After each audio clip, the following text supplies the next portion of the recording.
Hello.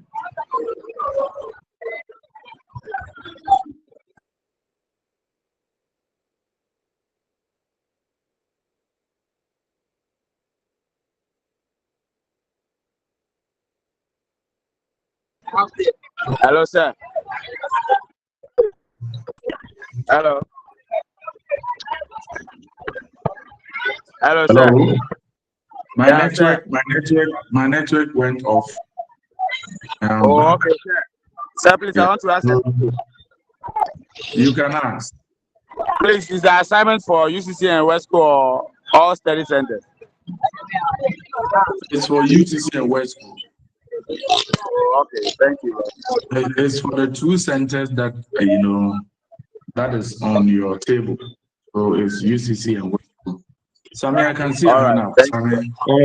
Okay.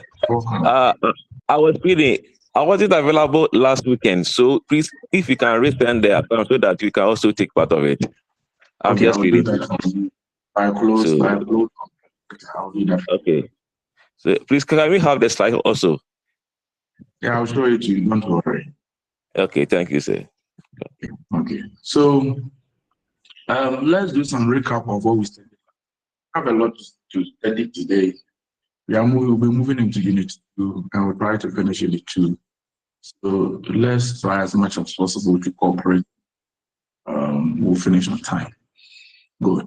So can we have on board what we studied last week? There's about 2 or 3 people to tell us what they studied, their experiences. And I'll take the second assignment, which is going to be an oral. Anybody could present. I told you notes of observation. You tell me your findings. So who is starting with us? Who is starting with us?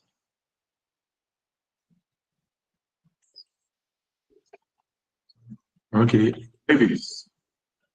Yes, sir. I would like to talk about what we learned last week. Okay. Yeah, we started with in fact, we talked about materials, we talked about tools, we talked about what printing is. And you said that tools are the devices that aid or help us in artworks, and the materials are the things that form part of the work. So we also talked about surfaces, and you said that the surfaces are also called supports, and they are like examples are the papers, the walls, the metals or wood we work on. For example, if I want to do any drawing, I can use a paper. So the paper you said it is called bond paper. The ones that we normally called A4. It is actually called bond, but it's the sizes that we have A4, A3, and you explain all that. Then we also came to the printing, and we said that printing is the art of making an impression on surfaces. So please, I think that is where I want to end. Thank you I so think much. you brought in industrial printing. The last statement you said is on industrial printing. Yeah, maybe I believe you are there. Yes, please, I'm here, sir. The last thing you said is on industrial printing, not on drawing and rendering. Yeah, oh, I'm messing up the whole thing, so sorry. Thank you But so don't much. worry, I like the transfer of knowledge. It tells me that you are really listening to whatever you are teaching you on this. And I know my senior colleague is doing justice to the area. That is Dr. Sorry, okay, thank you, sir. Yes. So thank you very much, May. And I think May has said a lot this morning, and I'm very, very happy that he has been able to echo whatever we studied. Ebenezer, I can see your hand up. Ebenezer, I can see. Yeah, yes, sir. Okay, Yes, can sir. I hear you? I just want to add little to what my sister said. We also Okay. learned about the types of drawing. That's technical drawing and then sketching. Where we drew a clear difference between the two. And we said that the technical drawing has to do with measurement, the use of ruler, compass, and stuff to have Okay, okay, accurate measurements. And then the okay, sketching has to do with the use of a free hand in drawing, where there is okay, no accurate measurement. Yeah, that's the okay. little I can add to what my sister said. Thank you, sir. Thank you very much. Thank you very much. Let's do with the second assignment that I gave you, which is going to be an oral, just presentation. 1 or 2 or 3 people could. Who remembers that assignment? I told you I'm not going to take it, but just do it for me, and we will come to. Who remember the assignment? Okay, I can see Ransford's hand up. Ransford, what was the assignment? The assignment you said we should really go to places to see how the place can read some banners, the colors in, and all sort of that. Like we go to Good. places, see how people are dressed and this and that. Okay. That is what I can remember. Yeah. Okay, thank you very much. Thank you very much. And I believe that most of you did what I asked you to do.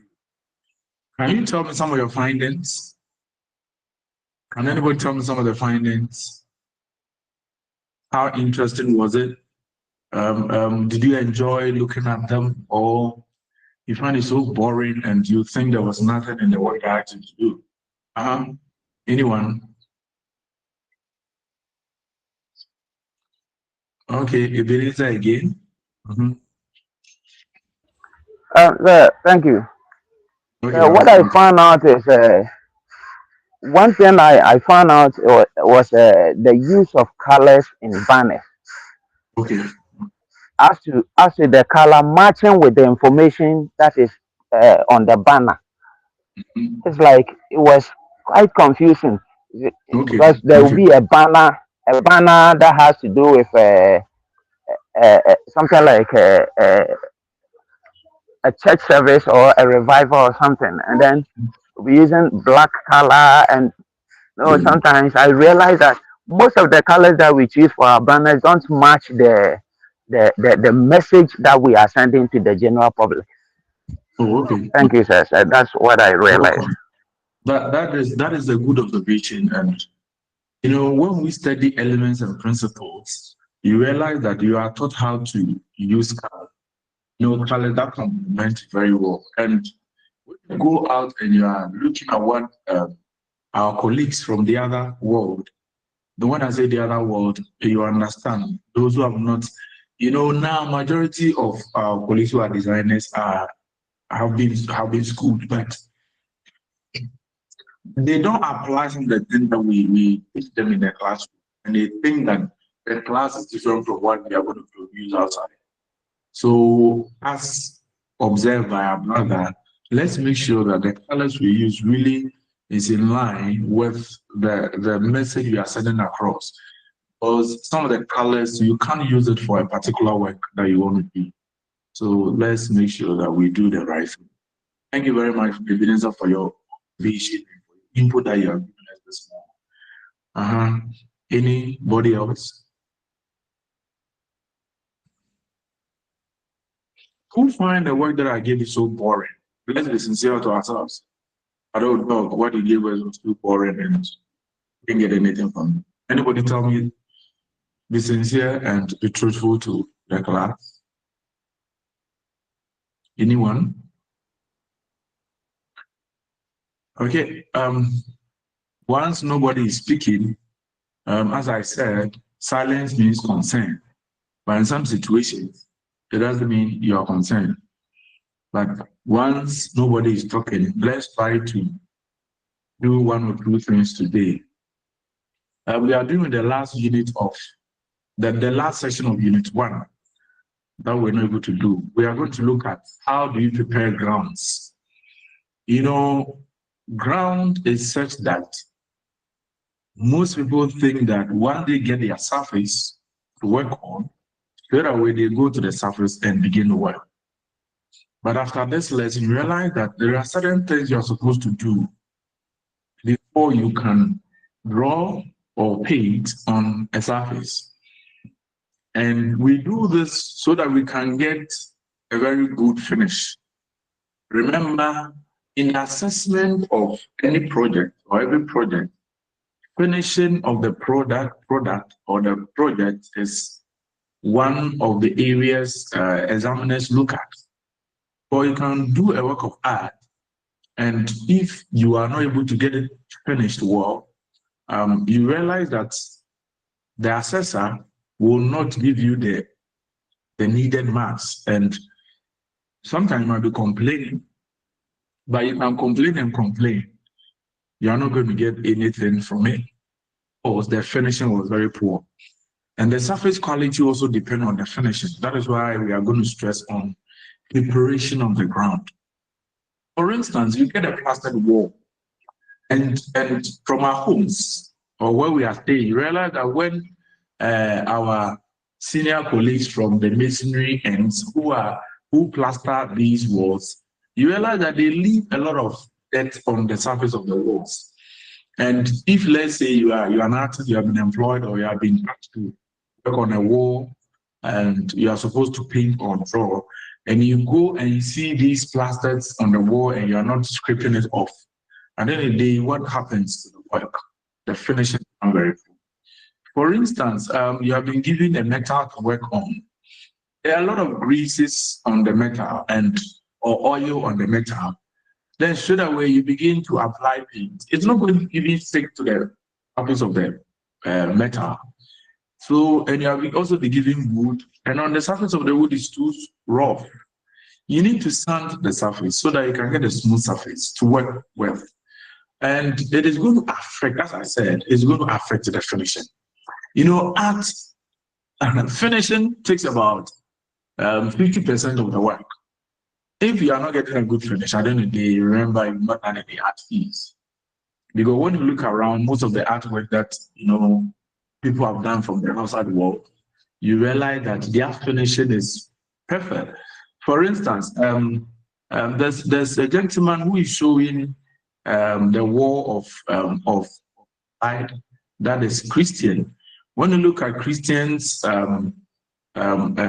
wallpaper, you could see that the artist took the time to finish the work, finish the art piece. So it is very attractive. I know some of you can see Christians or Christians, or you could see it. And you could see how the person is able to finish the subject. Good. So now let's delve into what goes into grounds. DNLS. Now that we have introduced you to some support using picture making, we want to treat the topics further in this section by discussing the techniques, the technology of preparing the grounds of such support before the painting is executed on it. So please relax, it is going to be an interesting something. So at the end of the day, we will stick to the tools and materials used to prepare grounds of different supports using picture making and describe in correct sequence the processes involved in preparing grounds of different types of support, drawing and painting. So these are the objectives that we are supposed to achieve at the end of the day. One, how do you prepare different supports for a work of art to be executed? We'll get to know how to prepare the grounds. And I said preparation of the ground is a key. So let's take note of it. The first one we're going to look at is how to prepare ground of wood. So plywood, how do you prepare the ground for a plywood? How do you prepare let's say you have mahogany, how do you prepare the ground?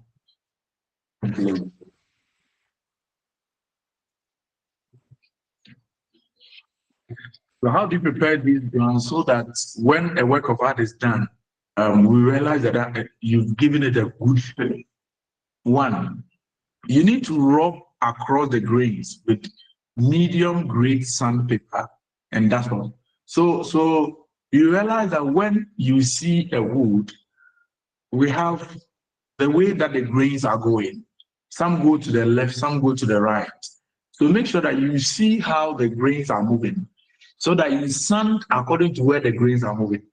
For instance, if the grains are going to left and you sand from right, it is going to be very difficult. So always make sure that you go according to where the grains. When I say the grains, lines now are forming the wood. And those lines of the veins in the wood or on the wood you are supposed to sand it. When you finish, you dust it off. Rub down again along the grains with fine grade sandpaper and dust off. So the first one is a medium grade that you're going to use. The second one is the fine one. The fine one smoothens the surface for it to work. Apply one thin coat of emulsion or acrylic paint as primer with brush and allow it to dry. So the primer is, for instance, we have acrylic. You can use emulsion paint that we use in the house. So when you are done with the fine grading of using the sandpaper and you dust off the dust, it is very, very important. Make sure that you clear off all the dust. And I'm stressing on it because the dust can also cause harm to the finished work. So you prime it with your brush that is using the acrylic or the emulsion. Then when you are done with the priming or using the primer, you fill all holes on the surface with polyfiller. So when you say polyfiller, sometimes you can get a smooth that was rubbed off from the surface of the wood after sanding. That smooth particle that comes out, and get it, and you add polyvinyl acetate. That is why I said white glue to it or PVA. You add it to it. Then you seal all the holes. And you realize that when you are done with the first primer or the first priming, there might be one or two holes that you need to, apply these fillers so that you seal the holes. Cut down with fine sandpaper and that's all. So after filling the small holes, you sand again.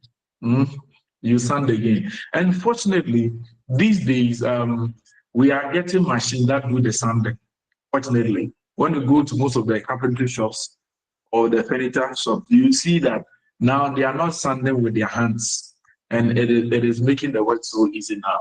So you can get a machine that can sand for you. The only thing you need to do is to get your sandpaper and you put it on it, then you have your electricity, or whether it's going to be the chargeable or whether you are using a battery, you just put your battery in.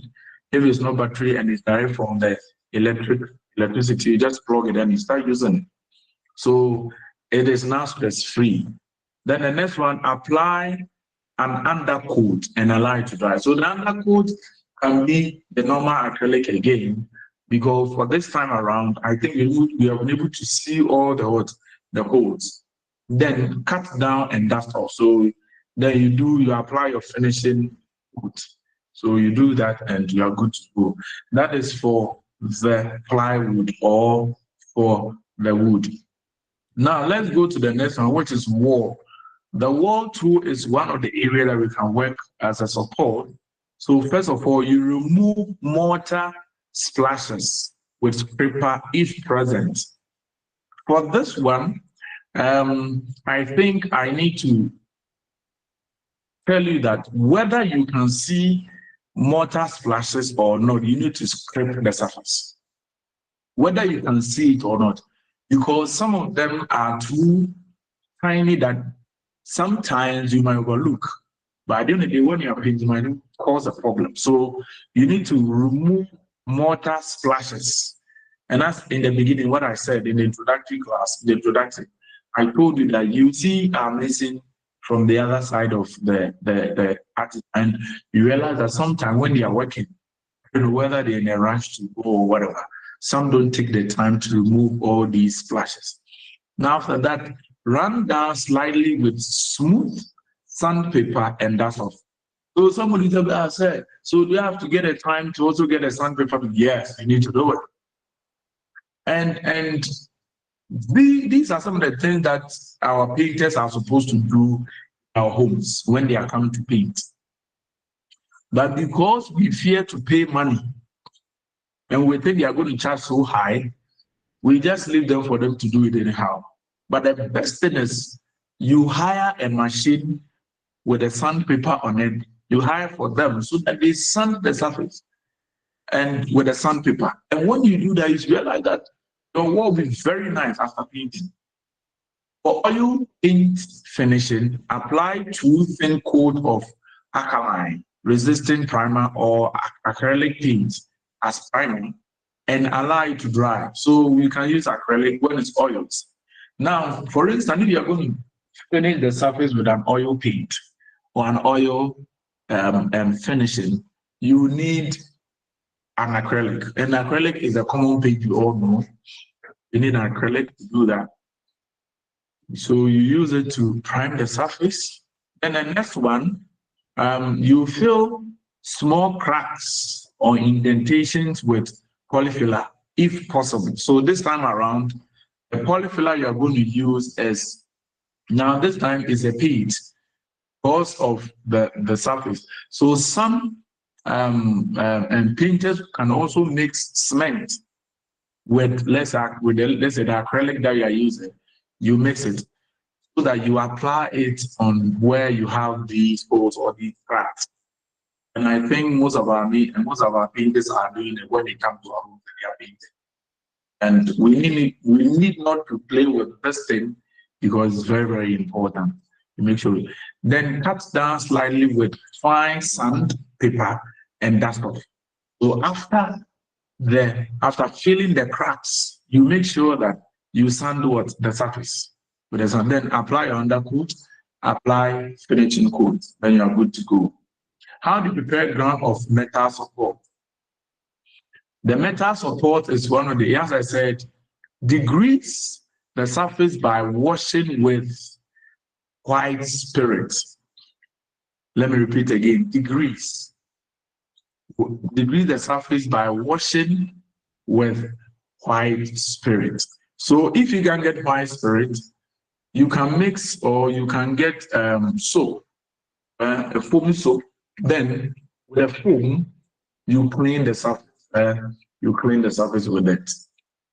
Now, with smooth waterproof paper, using white spirit as what lubricant and wrap off with white spirit and clean rag. So when you finish, the second step is for you to wrap the surface with a rag. Simple. Because immediately after washing the surface with a spirit or with your foamy water, you have to make sure that you clean with a clean rag. I'm stressing again, a clean rag. Why am I saying a clean rag? A clean rag in the sense that if you have a rag that you use to dust certain particles of sand and you use it to wipe or clean the surface, it is going to scratch the surface. So if you think that you want to clean the surface with a clean rag, make sure you wash the rag thoroughly before you use it for the cleaning. It is also important. Fill the surface imperfections with 2-pack metal filler. So this one, we can get a filler in hardener. We can get it from the market, and when you get to the hardware shops, get some of the fillers and use it to fill them. So it's like you going to the spraying where they spray the cars. And this is also a perfect way to come. You can also learn. You realize that they fill all the dents. Then when they are done with the filling, they clean with the sandpaper. So that is a perfect example I can use to show you. Cut off the filler to obtain an even leveled surface by dry filling or grinding. And so here you can also grind and dust off. You can grind it. Cut down with fine waterproof solid paper, either wet or dry. So either wet or dry, you can use it. So it goes on and on and on, and that is how you are supposed to treat the surface of a metal. Let's do with the surface of a plastic. At the same time, this one too, you are supposed to decrease the surface by washing with detergent solution, soapy water. So you can also do the same. Then you rinse the surface with clean water and allow it to dry. Apply a coat or full gloss, enamel or oil paint. Now, there's something here. The third point, using oil paint direct onto the surface as primer and allow it to dry. Why do you think that we are supposed to use oil paint? Because the oil paint will be able to stick to plastics than using acrylic or emulsion. Emulsion paint would not be able to stick onto the plastic, but acrylic will do it perfectly. So you should use, but oil will do it perfectly. So you should use oil paint to apply on the surface before you start your work. Now, glass too, we need to go through the same. The glass might have some grease. You need to wash it away, and you clean it with warm water or water. Then you do your cleaning, and you are good to go. Fine. So now let's look at fabric. How do you prepare ground or fabric for painting? This is an area that people don't really look at. And the first thing is remove dust. Remove all dust from the fabric. How do you remove the dust? You can either wash, and the best is to wash the fabric. So either removing the dust from it, you need to wash. I know definitely when you wash, you are going to take off all dust from it. Apply a coat of wheat, blue size, and allow it to dry thoroughly. So a week, once a week blue, or a week coat of wheat blue, you make sure that the glue that you're going to use, that's a white glue, it is very watery. When you are done washing it, dry it. Now you apply a glue, white glue, you add more water so that it will be very watery, then you apply it. So you size. What is sizing? Sizing is you seal the pores on the fabric partly to satisfy the sedation of the thinner by superimposing coats. Now, this white glue is supposed to help seal the holes in the fabric so that when you apply your acrylic or your emulsion paint, you'll be able to stay on the surface. So do a little of what sealing. So that is for the treatment of fabrics. Fine. I'll pause here so that if you have any clarification or any question about what we have discussed, then you tell me.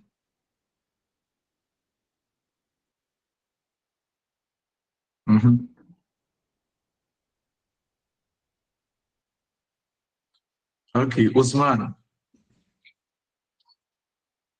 Okay, sir. Please, the primer, is it the same as the first coat? Yes, the primer is the first coat. The primer, always the primer is light. The primer. So there are certain words here: sizing, priming, degreasing, cutting down, washing down, filling. All these are in the notes and they have been explained. And when I was presenting, I have explained some of them. So is it degreasing? What does it mean? Okay, can somebody explain degreasing for me? Degreasing. Yes, Anybody from? I want to Okay. try. Okay. So Usman. it's more or less like maybe the surface is oily and you want to clean that oil from that surface. That's what That is it.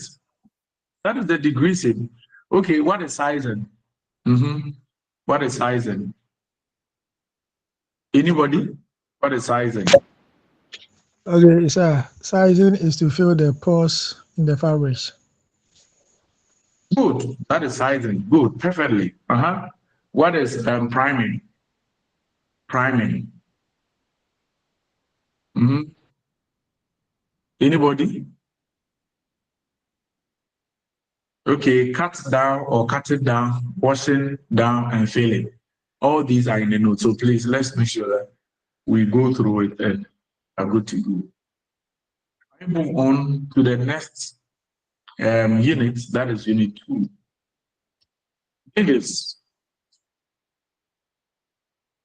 Mavis, are you there? Yes, please, sir, I'm here. Good. Can you tell me what we've learned this morning? All right, sir, please. We have talked about how to prepare surfaces for our drawing. So we talked about wood, how we need to prepare the wood. And we said that we have to smoothen the surface. First one, we have to use a medium sandpaper to do the sandpapering, but we should sandpaper it along the grain. Okay. Then the next step is to use a fine one so that it will smoothen the surface. Then after that, we need to dust the dust or the particles off so that when you are applying your first coat, that is the priming, it wouldn't, it will be very smooth and perfect. So we talked about that, and also talked about preparing the walls for our drawings or our paintings. Okay, thank you very much. And you have a toffee. I'll send it online to you. Eh? All right, sir. I'll send a toffee online. Okay. So fine. So I think maybe it's gonna go on and on and on and on and on to tell us what we have studied, and I think I'm very, very happy with that.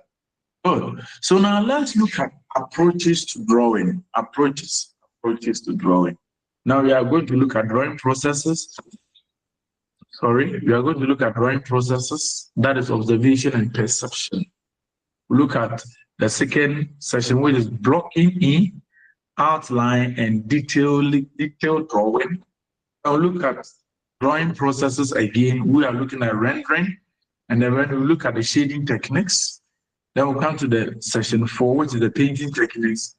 And how do you transfer a work or an image from one surface to another? Then drawing of lines, shapes and dots, shapes and forms. Now, let me ask this question before we begin the discussion of this. What would be the first thing you should observe as an artist if you want to draw an object?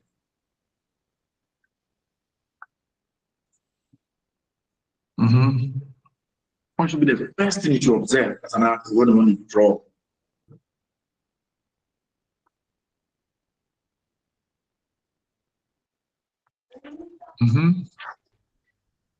Yeah. Samuel. After Samuel, maybe so talk. Samuel, So you consider the outlines. Okay, from you are looking at the outline. Okay, fine. Mavis. Also, I was also going to say the general outline of the whole thing. That's what I was going to say. Christian. I said you observe the shape or the form of the object. Perfectly. Good. So first of all, in your observation, you are supposed to look at the geometric shapes. So some books will tell you the regular and irregular shapes you find on the object. So if you're able to tell or to distinguish between a square and a rectangle, a cylinder and an oval, a sphere from, let's say, a cone, then you can draw. So that's why I said that before the end of the class, you all can draw, because we've studied geometric shapes, or we studied the regular and irregular shapes since our childhood, from the crèche where we are schooled up. And even some of us are teaching maths, or some of us have taught maths before, and we taught our young ones geometric shapes or regular and irregular shapes. So definitely you can identify these shapes when you see it. So in your observation, you are not going to observe anything, but you are observing the shapes, the forms that you can find on that object. Fine. I know you've all seen pencil before. So can somebody tell me the number of shapes that can be found on a pencil? The number of different shapes that can be found on a pencil. Anybody? The number of different shapes that can be found on a pencil. Hey, Sammy, stand up. Sammy, You can find circle. You can find circle. Good. Mavis. Sir, please, hexagon. Hexagon. Yes, please. At what area are you going to see the hexagon? At the tip, not the tip, but the other side, the end of the pencil. The end of the pencil. What Yeah. is the number of? What's the number of? The lines, you realize that the lines created on the pencil, Mhm. I don't, yes, when you, at the end of the day, they all converge at the base or the bottom of the pencil. So when you trace it, you are going to find where Sami said circle. With some pencils, you are going to find that shape over there. So how many? What's going to be the size of it? Hexagon has how many sides? Is it 6? Am I right? No, you're asking me. So I think with the pencil I have is 6. So I don't know if the one is hexagon. Okay. That is good. I saw Isaac's hand up. Isaac. Please, you can also see cone when it is being sharpened. You can also see a cone when it's being sharpened. Okay, fine. Christian. So in terms of form, you will see a cone, but in terms of shape, you will see a triangle. Okay. What's the difference between shape and form? Are they not the same? No, say. Okay, what's the difference? The difference is in shape, you are talking about the 2Dness of the work, the 2 dimensions of the work. But in form, you are thinking about the 3Dness of that object you are observing. Thank you very much for the wonderful contribution. Mavis. Sir. On say I need to cast a make on say I need to cast it or buy you or baby or toa. What can I say? What kind of English? What kind of feel free. Oh, most like I said, we are on the form F4 or the shape F. Yeah, what kind of shape F? Me. Good.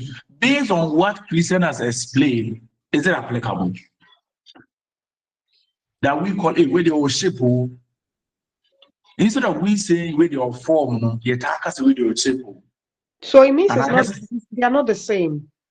Oh, they are not the same. The shape is 2-dimensional, the form is 3-dimensional. Yes, please. And in Nipa, they also have a shape or form. The form, come on, and cast any shape. Nipa is 2-dimensional. Please, I hope learners you are picking something.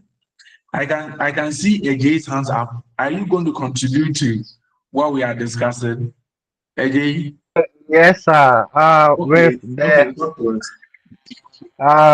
But sir, with the current argument that you have, human beings being 3-dimensional, I think it's relative to point of view where you are seeing the person from, the angle that you are seeing the person.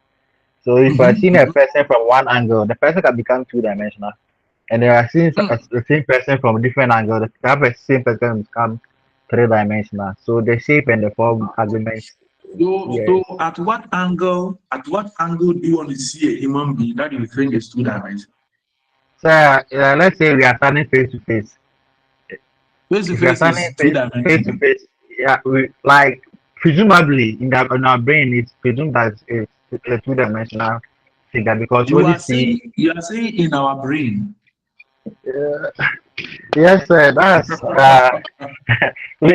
I had this we have this challenge back in school in a biology class where our lecturer explained that because the laterals and the views. The views are perceived in our brains that give us a clear description of how an object is being oriented. Good. I like your contribution. Then, if you are bringing that argument, then I can say that we might not see an object is 2-dimensional or an object is 3-dimensional until we find a position that we are seeing the object taken from. Yes, sir. That's what you are concluding. It holds up to a certain degree. Oh, and we are looking at it from 100% point of discussion that we should be able to classify that this object, no matter where we are standing, it is 2-dimensional. No matter where we are standing, it is 3-dimensional. You know, when we bring that in, then we are looking at perspective. perspective where we could see. So we shouldn't go there. We shouldn't go there. We shouldn't go to the perspective. If you want to go to the perspective, I'm going to get off what we are studying. But in case as we move on in our discussions, you get to know it. So please, a point of correction, we should not say that, oh, man, we do shape, but rather our form. So we should try and educate our people on this this thing that we've learned. You need to see a cast of video, but rather our form, because of the dimensionality of what we are saying, because the person is a human being. And once you can go around it, it becomes a three-dimensional. So now, after looking at or after knowing the shapes from what you are seeing, you try to render the shapes by putting the different shapes together at the exact place you are seeing them. At the exact place. If you are seeing a circle on the top, you draw a circle. If you are seeing a hexagon, as my sister said, you draw the hexagon. If you are seeing a cone, you place that where the cone is. So you can put these things together for you to form the object you want to see, or the image you want to see, or you are seeing. Good. Now, let me also try to educate you on this. We don't draw from our mind, but we draw what we see. Most of us, when we are drawing, we draw from what we already know, or what we are that it is there, but no, in drawing, there's no assumption.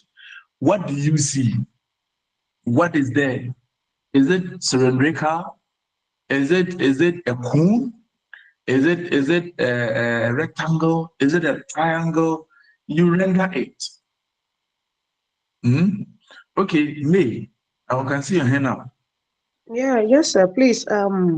Some time ago, my kids brought assignment home, and they said they are doing imaginative drawing, and there was another one that is realistic or something. So imaginative means they are not looking on anything, but they are imagining that something like this is probably in their storybook. They are said they are asked to write a storybook and imagine somebody, a human being who looks like a tree or something. So we don't have such things around us, but they are imagining and putting something down to represent that. So per that, can we say we can still imagine something Good. and draw? That is a good observation and a good contribution. A question of what? That's all. Now, there's even between realistic, because in the assignment you said realistic and imagination. Realistic means there is something before you, and you are asked to replicate or reproduce it. That is the point I'm coming from. If you are asked to draw a phone that is beside you, you are seeing the phone as whether it's a square or a rectangle or a triangle or hexagon or octagon or nonagon. That is what you are supposed to draw. But the moment we veer into imagination, imagination means it is not there in the but oh, try say what the into reality. So for that one, when we are assessing, we can't penalize the students so much with rules governing drawing. Because you told the person to imagine. What's it on minister? At the end of on minister at the end of the so at the end of the day, when we are marking or when we are assessing, you need to be brave. May, am I making a point? Yes, please. Yes, please. Oh, Thank you so much. so that is the distinction. So that's the difference. Okay, thank you very much. Let's move on. If there are no contributions, now we'll come to what we are supposed to study here. Okay, so we are to look at. I'm coming.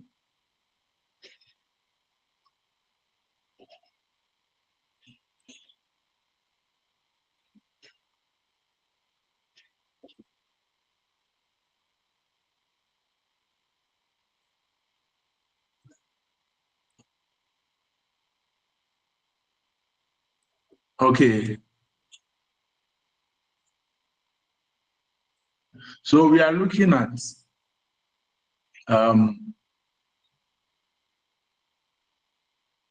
let's look at the overview. We hope by now you've gained much knowledge there. So much knowledge in the concept of drawing and painting, tools, materials, and support using drawing and painting, and how grounds of different supports are prepared to receive drawings and paintings. Great. In this unit, we are going to introduce you to basic processes involved in drawing and painting. The discussion and practical activities will be focused on drawing processes such as observation, perception, blocking in, outline or contour drawing, detail drawing, and rendering. We'll also introduce you to concepts of transferring and its application in visual art and techniques of line, shapes, and forms. Because, please relax. It is going to be an interesting unit. Fine. At the end of the day, we are supposed to discuss and demonstrate the drawing processes, discuss and demonstrate transferring, sketch lines, shapes, and forms. So now we are looking at observation. So when we are done with them, so observation, he said, dear learner, having explored different tools, media, and support, we are going to introduce you to the process of drawing and objects. However, in this session, we will start with the first two and continue to explore the others in subsequent sessions. 1. The objective. Explain the concept of observation in the drawing processes. Explain the concept of perception in the drawing process. So we are looking at, first of all, drawing processes. That is observation, perception, blocking in, outline, detail drawing, modeling, and rendering. These are the processes or the stages of the drawing. Take note, it can come in examination. Observation, you perceive, you block, you give outline or detail, then outline detail, then you render or you model or move. Fine. Observation, the first stage of drawing processes, which involve the use of human senses to study, examine or analyze an object or scenes critically to identify its basic qualities. That is the visual element. Example of such qualities studied during observation are lines. Do you see shapes? Do you see textures? Do you see patterns? Do you see color, size, angle, forms, display of light, etc.? So whatever that you are asked to draw, can we identify lines? Can we see shapes there? Can we see textures? Can we see patterns? So these are the elements, the elements of design. Observation is very important visual and mental activity in the drawing process because it helps the artist to scrutinize all the detailed features of the object or scene. The major human senses used for observation are, so we all know what these senses are used for. For instance, our eye. It is also called a visual sense. It is used to identify qualities such as lines, shapes, color, textures, patterns, angle, size. So our eyes can help us to see. The nose is a sense of smelling.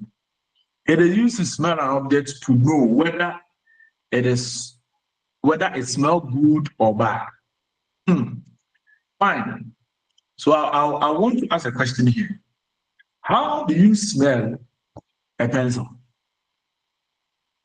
Hello? How do you smell a pencil? Christian, how do you smell a pencil? Because it says that it is a sense of smelling. It is used to smell an object to know whether it smells good or bad.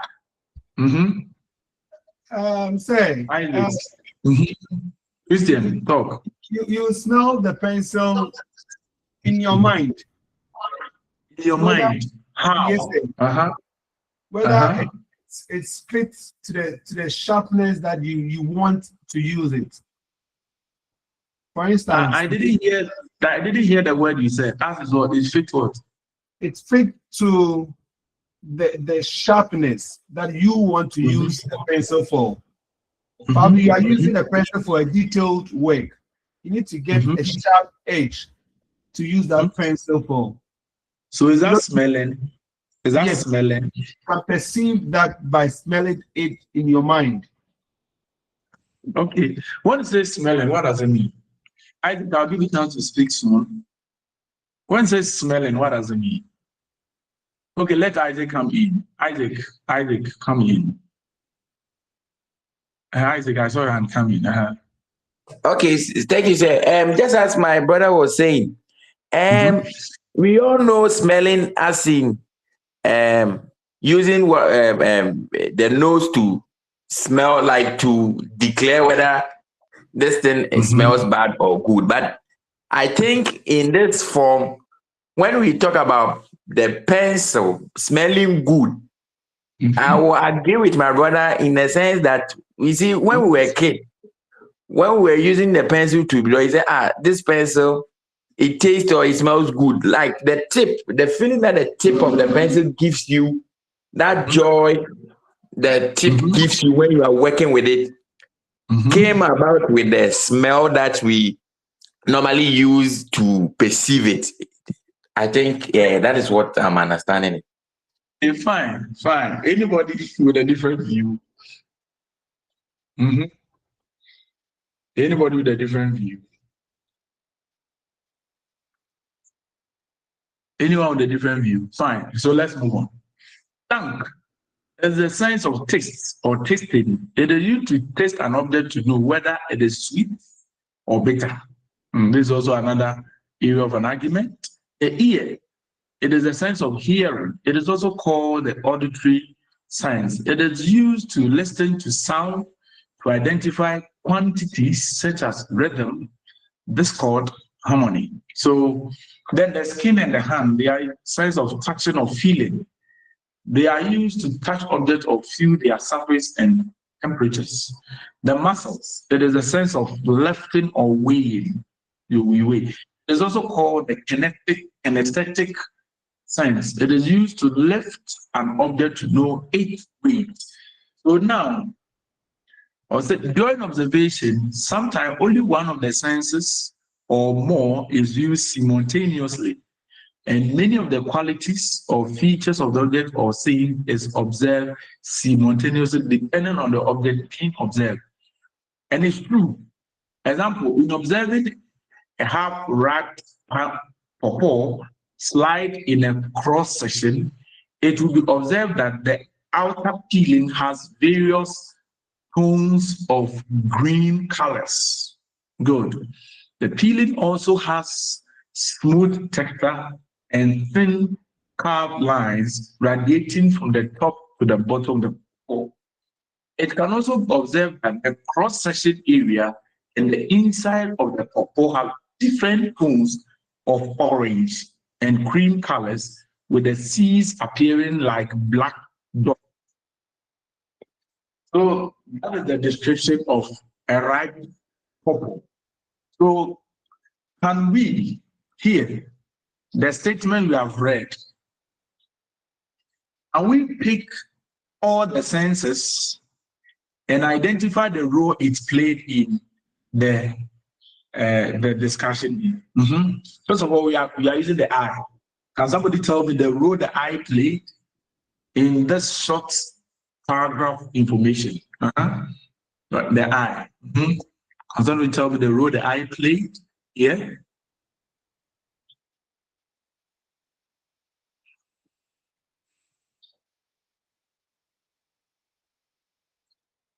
Eddie. So here the eye play a major role in seeing the shape, the form of the pawpaw, and also Thank you. Thank you. That is correct. The role the muscles play. The role the muscles play. The role the muscles play. What role did the muscle play? Anyone? Okay. Here also. No, AJ, let somebody come in. Okay. Okay, I need a different person to help us. I have 37 students online, and most of you are not talking.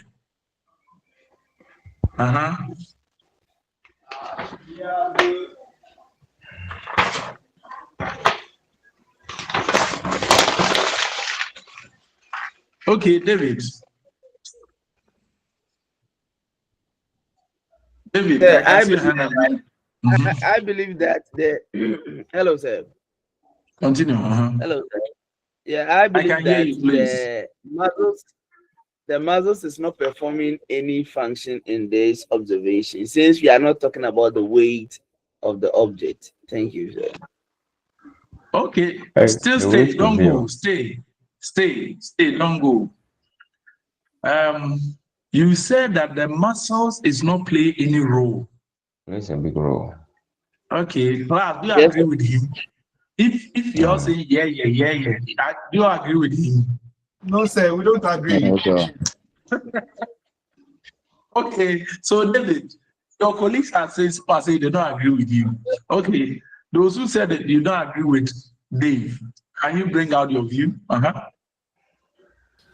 Okay, sir, thank you. With the muzzle, is used to control the limbs. That is your hand. You will definitely hold a pencil. No, we are looking at the object. We are looking at the pawpaw. The pawpaw. We are looking at the pawpaw.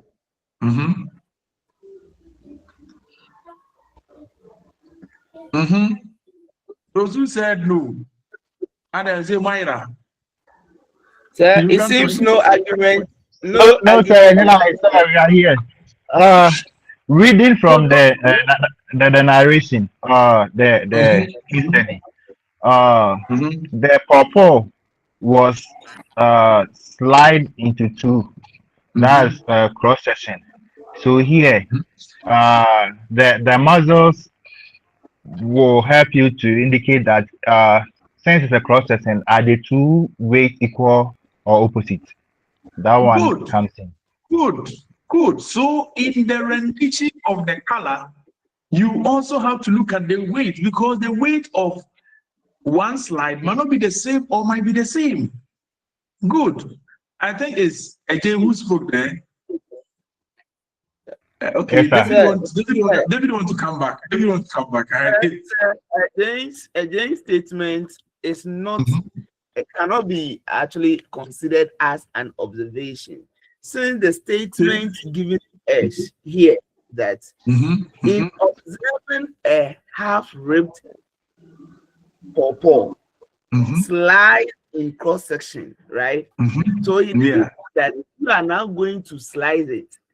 He's saying that no, please. now, The statement was the pawpaw was sliding to two cross sections. Before it was sliced.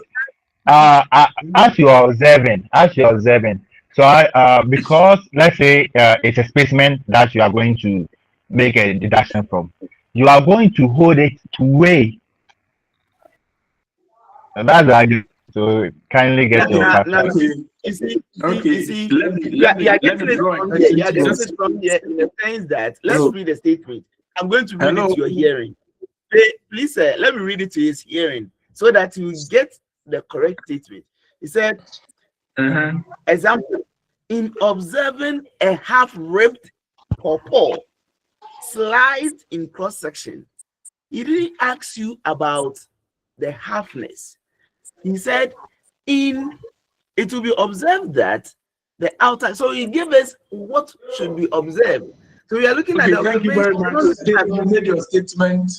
I can see Isaac's hand up. Yes, with the muscles, in as much as we are not holding it, you can observe it to see that they are equally what side and slice. Good.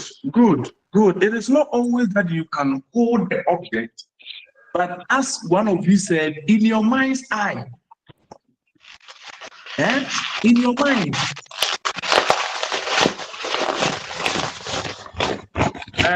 Ransford, your mic should be off. So please, at the end of the day, there is the use of the muscles. Fine. Now let's look at the role that the tank is going to play. Here, the tank is going to play. What role is the tank playing here? Is it playing a role or is not playing any role?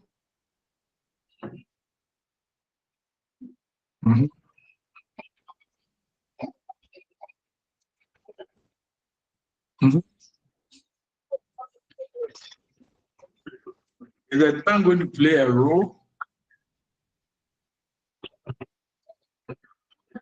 Okay, so let's try and move on. Let's look at perception. Perception. This is the act of recording information gathered about an object or scenes during continuous observation into the eye, which is subsequently registered on the mind so that it can easily be retrieved at any time when needed. It is this stage of perceptual development that facilitates one's ability to draw. Good. So during your observation,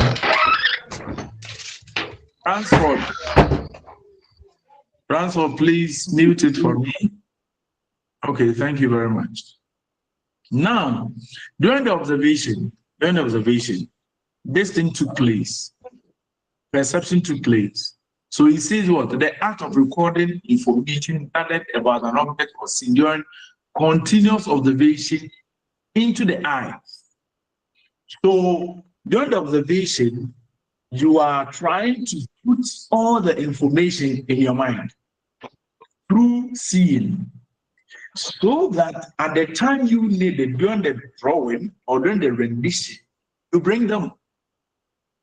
This presupposes that ability to draw or not is determined by one's ability to observe and perceive the physical qualities of the object or the drawing. So if you can't draw what is there or you can draw, it is dependent on the observation and your perceivingness, but not as preserved for only those who have the talent to draw. Even such people must practice continuously to develop their talent. Now, how do you develop the talent of the drawing? Continuously try to observe things. Because if you're able to observe and observe very well, at the end of the day, you can draw. Also, people who have not thought of drawing before since infancy can still draw perfectly if they develop the interest and desire to learn. It must be emphasized that through continuous practices, self-discipline and diligence, every person with average talent, intelligence, can develop the ability to draw effectively and develop it further to mastery. So, continuous practice, self-discipline, and diligence. These are the three things you should note if you want to draw, or if you want to learn how to draw. Continuous practice, and you every day, now and then, whatever you see, you try. And self-discipline is your ability to control yourself and do what you're supposed to do. So self-discipline. Then diligence. Make sure that you draw what is there, or you imagine and draw what is in your mind. So if you are doing the imaginative one, fine. If you are doing the realistic, make sure that what you are rendering is what is there. Good. So this will help you to draw and draw very well. Then let's look at the next session. Fine, we'll pause here. Then somebody, if you want to ask a question, you ask before we move to blocking, outline, and detailed drawing. If you have any contribution, bring it out, or question, you bring it out.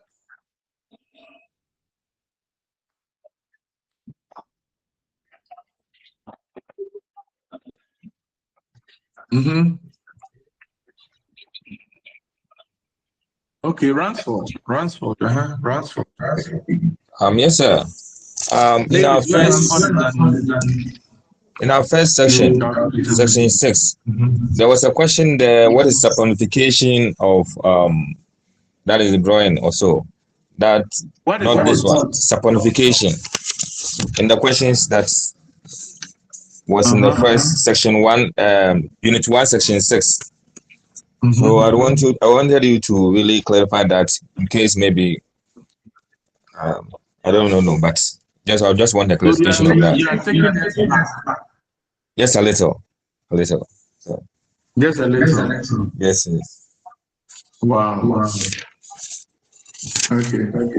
You put off your mic. We'll answer you before the end of the class. Okay, Mavis. Yes, sir. Please. I was a bit confused about the muzzle and the hand. No. Okay. Probably if I'm using my muzzle, I'm using my hand to pick the thing. The muzzle is within the hand. So if I'm asked to differentiate the muzzle and the hand, and even using the muzzle to perceive, please, I'm not getting it. Thank you. You're not getting it. Yes. The hand will determine the feeling. Whether let me use this simple thing, whether it is smooth or rough, simple as that. The use of the hand.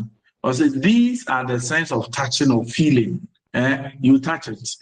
You touch to see whether it is, let's say, rough, let's say smooth, let's say soft or what.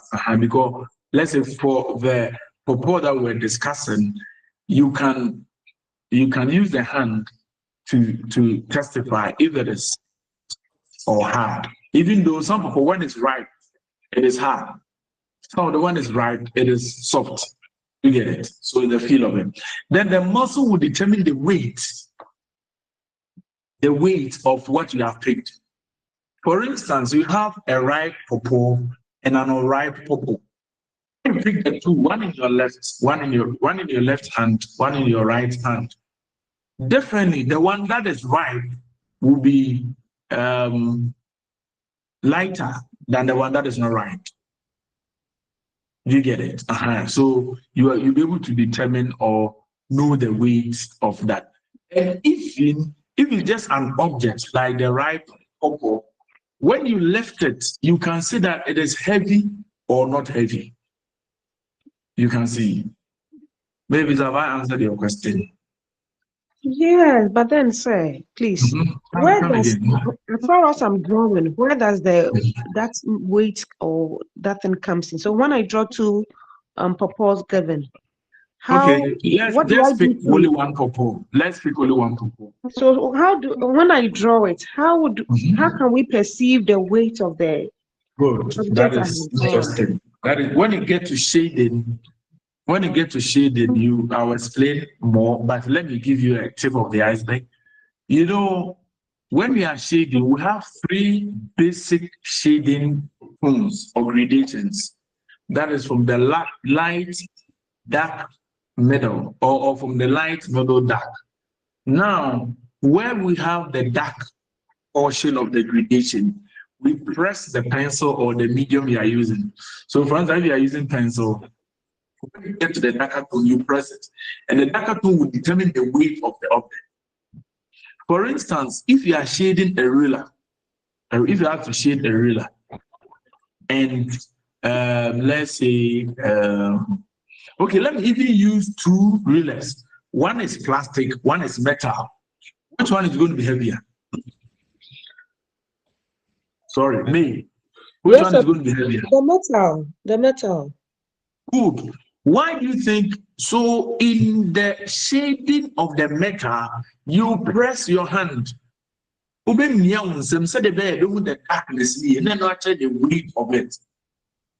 Then the plastic one will reduce the pressure on your hand when you're applying the tonal gradations. So that will let you determine the muscles or the weight of the tongue. Yes, sir. Thank you so much, sir. Welcome. Any more questions? Sorry, or contribution?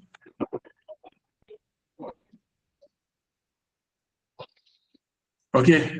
So now let's, Ransford, I'll come back to your question. Don't worry. We'll go to that unit. Then we'll come to your question and answer for the end of the class. Good. So let's look at the next session, which is blocking in, outline, or contour drawing. Okay. Let me ask this question. When you say contour means what? Contour means? Say outline. Okay, fine. Outline. Contour means outline. Okay, fine. Good. So blocking, what is it? Then what is called outline? What is detail? Detailed drawing. We'll get to know. Dear learners, this session is continuation of the drawing process. This session we will explore the third, the fourth, and the fifth activity in the drawing process. The discussion will focus on techniques of blocking in, outline, and detailed drawings. Fine. So at the end of the day, you should be able to explain the concept of blocking in, the concept of outline drawing, the concept of detail drawing. So when I say blocking in, what does it mean? I'll read, then I'll explain for you to know. This is the first physical activity in the drawing process. It involves using the basic shape or shapes identified in the object as a guide to make thumbnail. Prosper, make sure you mute your mind. Thumbnail sketches of the object. Now, remember when I asked you to observe the pencil, Prosper, please mute your mind. When I asked you to observe the pencil, you told me that you saw about 3 geometric shapes on it. Some said hexagon, some said cone, some said circle, some said, nobody said rectangular or rectangle, but it's also there. So if you put, let's say you first of all draw your rectangle, then on top of the rectangle, you put your circle there. Then at the base of the rectangle, you put your cone there, or your triangle. Or on the rectangle, you try to bring in your the hexagon that our sister was talking about. In doing this, we call it blocking. In the way I do say shapes now, who you know put the shapes together, a friend of blocking. The process usually gives a rough idea of how the shape, style, form, or size, etc., of the actual drawing would be. So it just would give it a rough idea. But if you have to be sincere to ourselves, we have never practiced this unless let's say you're a visual art student. Even not all visual art students who went through the visual art education from, let's say, the crèche to the university level, some were taught this. Most of us were taught straight away drawing. Most of us. No, but the best way is to block in. Get your basic shapes, put the basic shapes together. And what in doing that, you are doing a rough idea of how the shape, style, form, or size, etc., of the actual drawing would be like. So please take note of this. Take note of this. Now, in 3 minutes, be sincere to yourselves.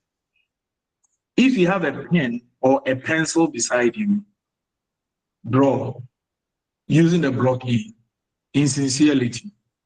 3 minutes. Just do it for me. Look at it. Look at the various shapes you have and put the various shapes together for me. So let's all do. Sir, please, so anything at all? No, you are just picking your pencil or your pen and put the shapes together on the sheet of paper you have. I believe I've answered you. Sir, yes, sir. So it is the pencil we are observing to blocking. Then I'm listening to you. So I said, so please, is the pencil we are observing and we start drawing by blocking in? Yes. Yes, sir. Thank you so much. Okay. So let's do that. Let's do that. Sorry for the call. Let's do that.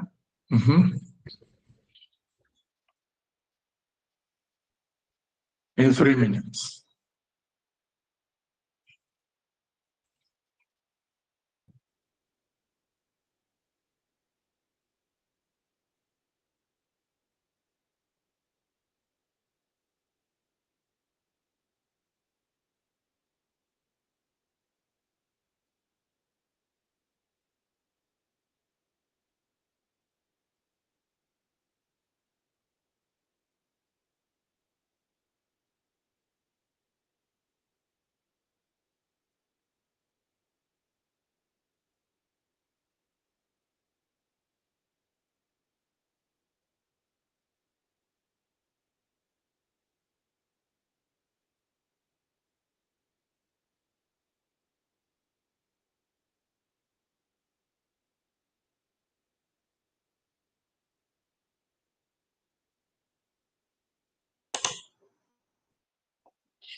Hello? Good. Uh-huh. I can see some people giving thumbs up to Christian. Okay. Anybody with what he or she drew?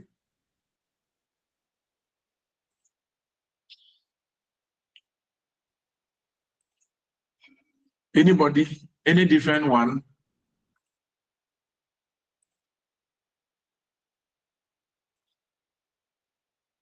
Oh, so it's only Christian who drew. Prosper, let me see yours. Transport, let me see yours. David, let me see yours. Mavis, let me see yours.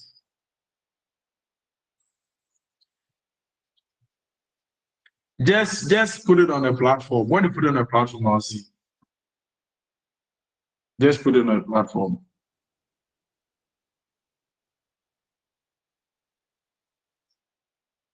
Wow.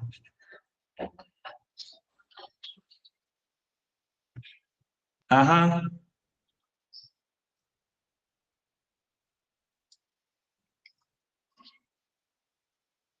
Hello. If nobody is placing, we'll pause here. You've done something, place it and let's see.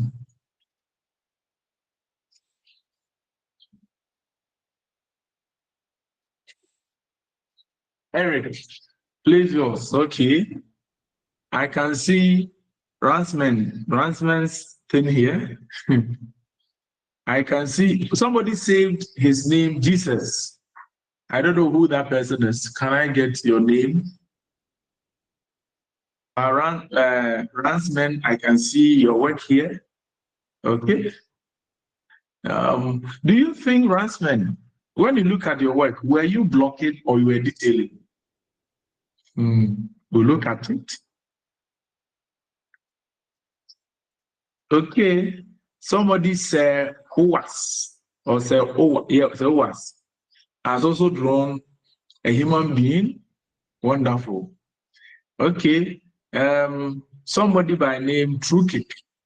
I don't know who that person is. Mavis, did you use a ruler? Mavis, talk to me. Mavis.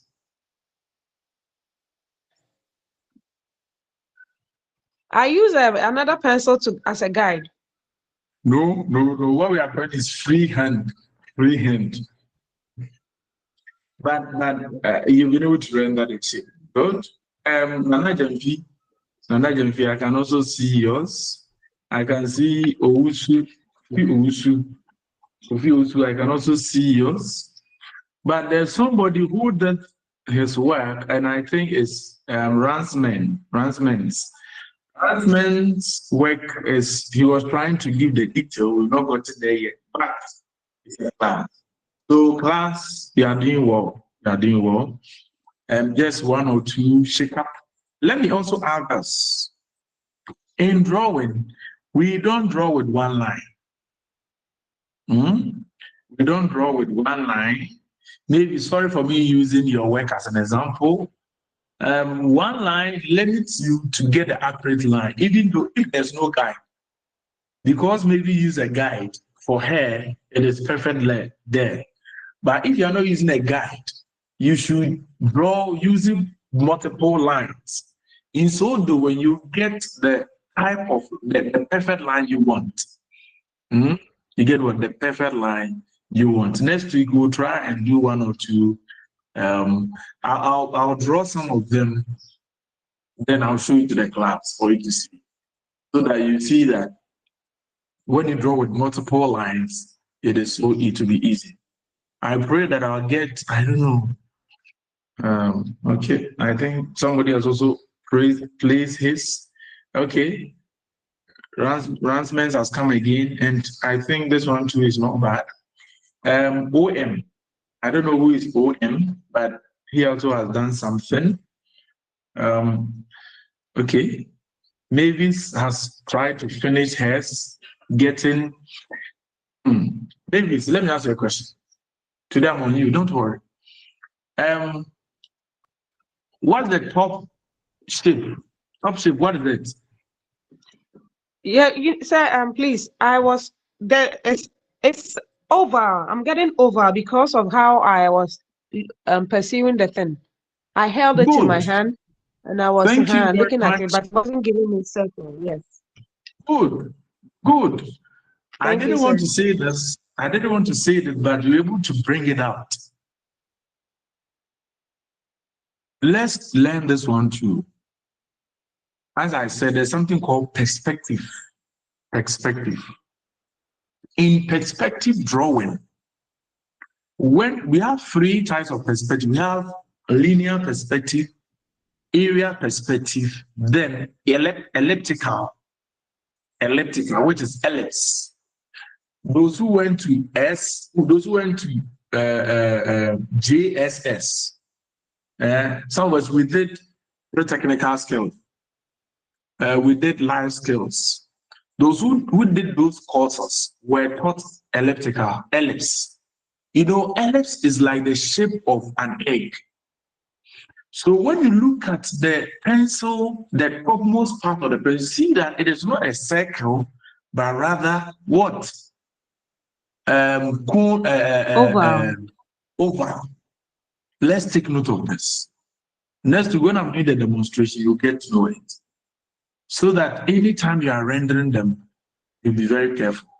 Because if somebody should use a circle for the top and somebody uses an oval, and we all get to the market we want to sell, the oval will be shown first before the circle. Because the oval beautifies the work. It is giving it a good finish. Remember, in the introduction, I told you that your finishing is very, very important. Maybe thank you for bringing out something there. I can see David didn't put them together. So David, you put them together. And I believe I'm not the only person seeing what you have presented here. All students are seeing it. So David, put them together and come back again. Okay, so I know where I'm going to pick my lessons from. So thank you. Okay, somebody also has been able to render. Good. Christian has come again. Christian, thank you for your input. Good. Now that you are getting the blocking, I think it is. I'm so happy about that. And okay, fine. Let me ask this question: how many of us knew blocking before today? How many of us knew blocking? If you knew blocking, let me just give me a thumb. Just give me a thumb. If you knew blocking, just give me a thumb. Okay, Sammy. I can see Sammy. Okay. So it means majority of us, we don't know. And there's also an addition to what we are supposed to learn today. And I think that once we're able to go through the blocking, we'll get to learn it. Let's move on. Thank you very much for your exercise that you sent. Okay. At this stage, okay. I think please you add a word to the rocking. I think you made mention of thumbnail blocking, and I think you have did way to explain the blocking, but let's the thumbnail. If you can also highlight thumbnail. Okay. Thumbnail sketches. Thumbnail sketches are the rough sketches and different sketches. So in the blocking, you can do several of the the image that you are drawing. You can do several of them. So when you do several of them, come thumbnail several, so that you pick the best one. So that's the thumbnail. Okay, sir. Thank you. Are you okay? Yes, sir. I'm okay now, sir. Thank you. Good. So that's the thumbnail sketches. Good. So let me continue. At this stage, the artist plans the drawing by positioning the object at their correct places on the surface or the composition. So I think one of you, as I was using David's work as an example, David's work does not suit the statement made over here. He said what? At this stage, the artist plans the drawing by positioning the object at their correct places on the surface or in the composition. The angle of the placement of the object, the relative proportion in the object, balancing of objects on the surface and others. But what you see David's one, David plays them differently, haphazardly, different places. But here, you are supposed to place it at where it's supposed to be. And most of you were able to do it, and I think I'm pleased with that. There are some basic geometric shapes and forms that can be used to block in objects. And I think we'll deal with it. So but let's try to go through it. One circle or sphere, which is orange, watermelon, etc. So if you are drawing orange or watermelon, you can use circle or sphere. If you are drawing pawpaw, eggs, human head, you should use ellipse or oval. And so this is just a guide. If you are drawing milk tin, Milo thin, use a cylinder. If you are drawing buckets, drinking cups, and drinking glasses or cups, you can use a spoon. Good. Fine. So that is what we are supposed to know about blocking in. Good. Our end here, or our pause here, we'll give ourselves some time break So we are giving ourselves about 10 minutes break. Please don't go off. Leave them as I told you last week. When we come, we'll look at the others. So 10 minutes is 9 o'clock, 9:10, we are coming back to class. Thank you very much. Have a wonderful break.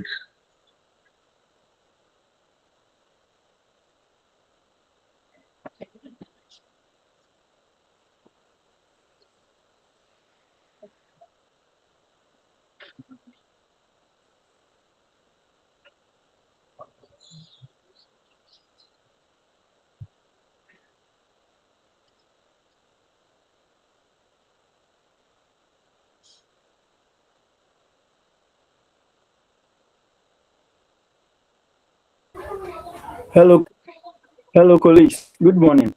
Please, my network has been very bad. Where were we sending the work? On which platform, please? Drawing and rendering. No, I think he's talking. Please, are you talking about the assignments? No. I was talking No, about I'm talking about what we the just pencil, did. right? Yes. Osman. You know, that platform is for grade school and UCC only. I think you are there or other centers. So that's why you are not on that platform. Osman. Yes, please. Osman. Can we have the link for Hello, the Osman. assignment? Please, I learned that. So if you can, I said I learned that the link for the assignment. No, the link for the If assignment that is WhatsApp line. No. Just send it by is WhatsApp line. Kindly share it on the platform for us so that we can just show it Okay. on our platform. Oh, okay. So he has provided the link. No. There's no link. That is WhatsApp line. It's his own line. His line. Yes, please. Yes, please.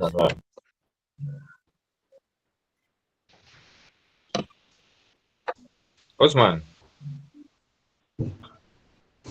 Please.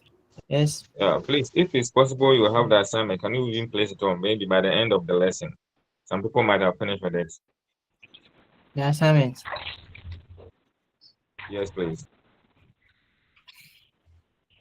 You know, the assignment is in the model. When you go to uses of drawing, there is a point that says crime investigation, that we should throw more light on that point.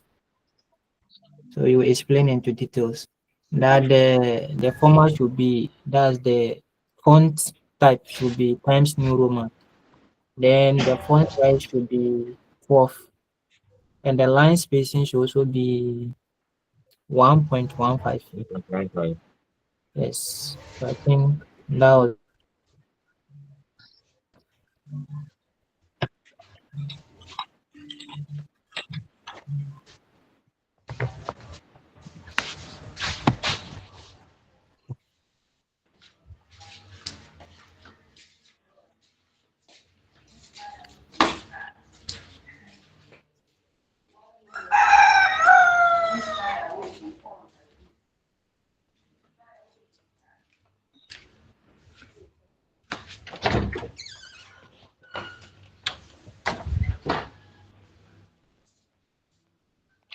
Hello, Senior.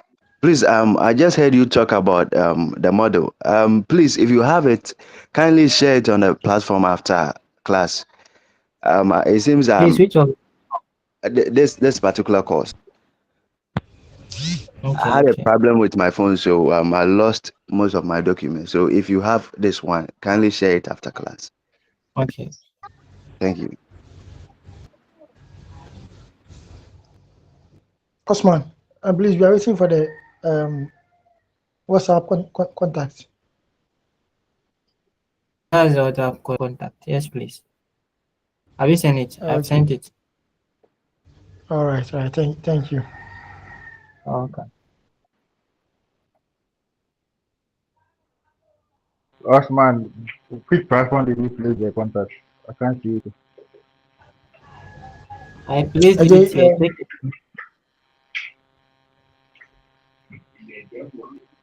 Check in the message section. I sent it over there. Have you seen it? Not yet. Oh, Prince will forward it to me. Don't worry. Prince, Okay. forward it to me. Why? all right, all right.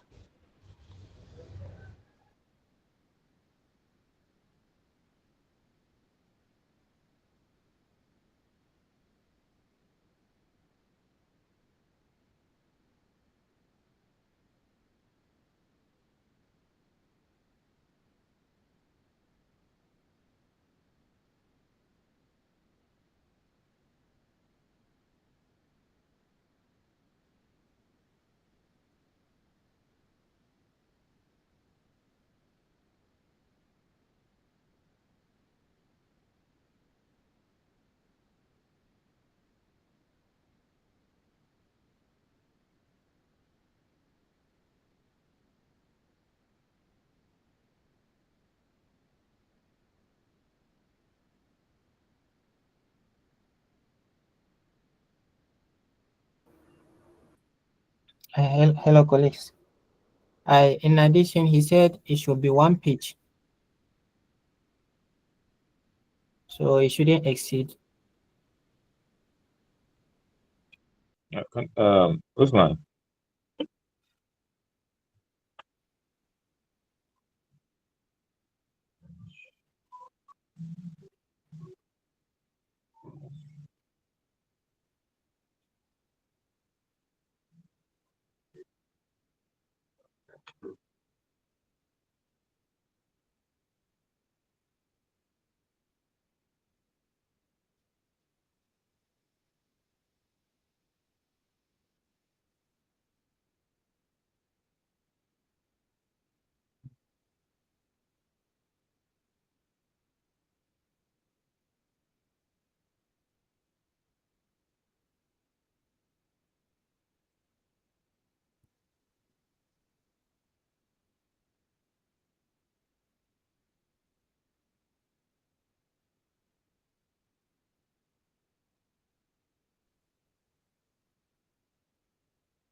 Hello, Osman. Hello, Osman. Yes, please. And please, the DP of the contact is nine shoe, right? Yes, please. Okay. All right. Then thank you. God bless you. Amen. Bless you too.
Okay, we are back. Hello. Hi. Good. We are back. Okay. So when we went on recess, what was going through your mind? Or you were occupied with one or two things? We went on recess. What was going through your mind? Were you reflecting on what we were studying, or you were occupied with something different? Okay, this is a rhetorical question. You answer it yourself, a rhetorical question. So now let's look at outline and detailed drawing. Outline and detailed drawing. How different is it from the blocking in and the detail? Outline drawing is also referred to as line or contour drawing, as somebody said. It's the second stage of the actual drawing process. At this stage, the actual shape and size of the block-in object is depicted with steep and thick outlines.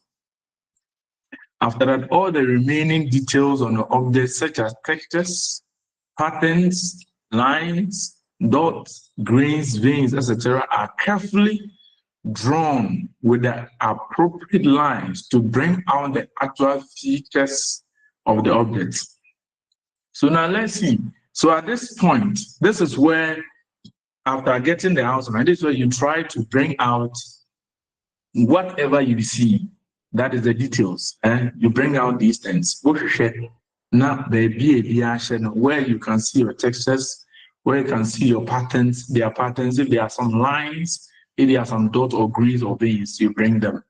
That is where we call the outline or contour drawing. Fortunately, we have 3 images here that is explaining them, so you can see the differences. Good. So blocking in with the hexagonal pyramid. So this is okra, and we all know this okra. So this the person just got the outline of, sorry, just block in with the hexagonal polygon pyramid. Then the outline, he tried bringing out the stock where the cursor is pointing. Then the detailed one, you could see this where the cursor is pointing. I believe you can all see where the cursor is pointing. Good. So at this point, he carefully took his time to work over here. Then this point, he curved it. So we can see a progression from the blocking in to the outline to the details. So here is the detail, here is the detail, here is the detail. So these three parts are the detailed areas. So that's what we call detailed drawing. Please, this is how it is done. So every drawing, you go through these stages, and believe me, you can easily work on. So now, an assignment is define each of the following self-assessment. Define each of the following drawing process, blocking in, outline, and contour, detailed drawing. Then state one geometric form that will be used in blocking each of the following natural objects. So if you don't draw any of these natural objects, what are the geometric shapes? This one you do it your own self and you're good to go. Fine. So now let's look at the drawing processes, session 3. Here we are going to look at shading techniques. Shading techniques. Shading techniques. Before I move on, who knows some of the shading techniques? What are some of the shading techniques? What are some of the shading techniques that you know? The common shading techniques. What are some of them? Mark.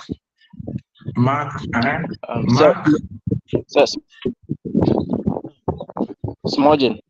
Mark, I can't hear you. Smudging? Okay, Davis. I can see. It's smudging, not smudging. Smudging. Okay, Mavis. Sir, please, hatching. Action, okay. Who else? Who else? Osman. Please, stippling. Stippling, okay. Who else? So at least you have a fair idea about the shading techniques. So let's look at them. So let's look at this dear learner. This session will climax the topic on drawing processes by exploring the last stage or activity in the process, that is rendering. The session will discuss the concept of rendering and the role of chiaroscuro.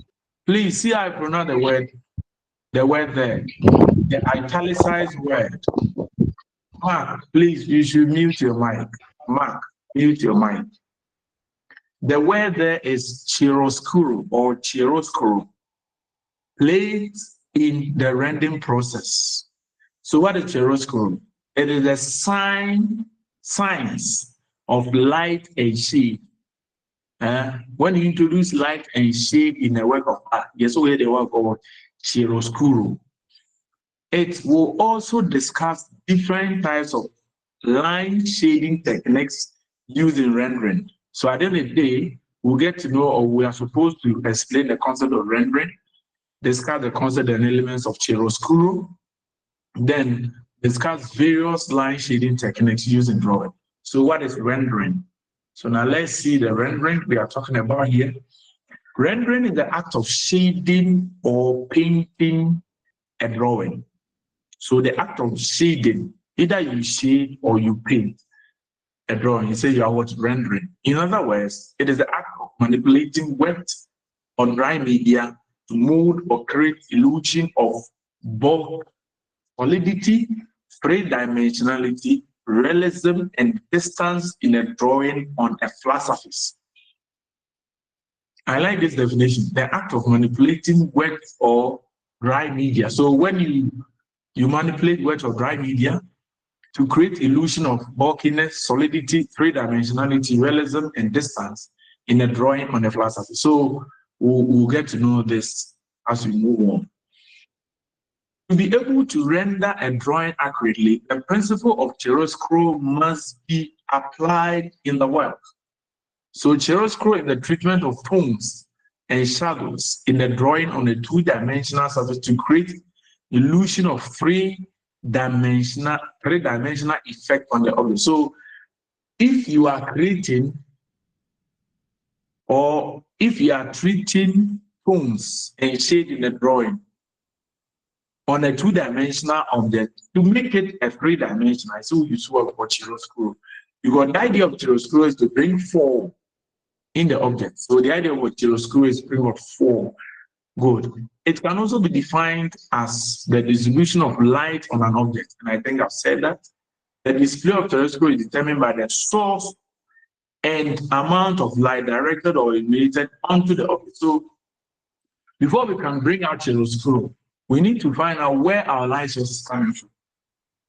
When I say light source, it is where a strong light is hitting the object or coming from. For instance, let's say if you are seated, or when you are seated, you might see that even though we have different light sources coming, but there's a stronger light from one direction. That's what we call a source of light. And it helps you to get your gradations. Now let's look at this. This light usually creates 6 main tones on the object. These are highlights, light tone, middle tone, dark tone, shadow, reflected light, reflected colors. So we are going to explain all of these. All of these, you are going to explain them. Highlight, what is it? Light tone, what is it? When it's a middle tone, when it's a dark tone, when it's a shadow, when it's a reflected, what is it? Give me some few minutes. I want to search for something. Then I send it to you.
Please, I'm coming. I've downloaded an image. I want to show it to you.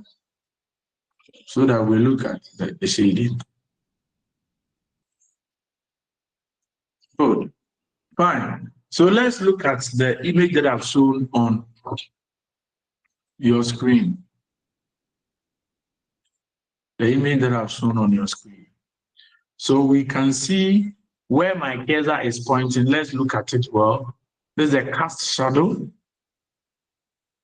This is a shadow. This is a center line, highlight, half moon, core shadow, reflected light. So when you look at this, anytime you are shading any object or you are applying a tonal gradation, at least you should have your cast shadow, you should have your shadow, your reflected light, you should have your core shadow, you should have your highlight, then your half tone or middle tone. Take note, others will give you different names, but others also give you the same names as you have over here. So this is what we'll be using for our discussion. So take note and let's go back to the notes and see what we want to present.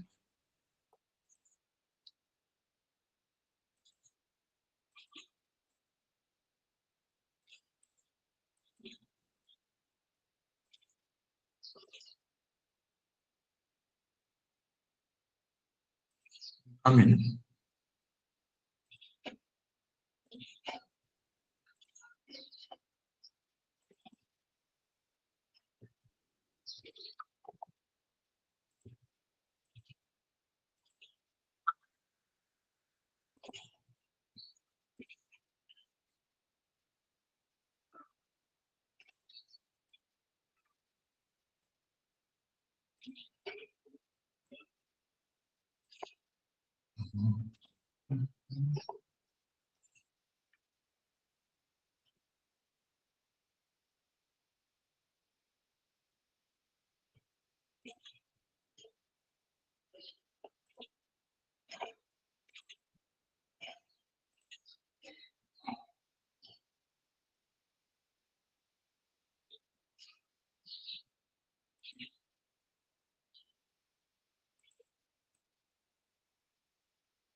Hello? Hello? Yes, sir.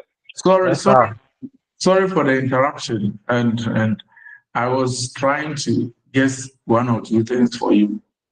Good. So now let's try and discuss what we're discussing.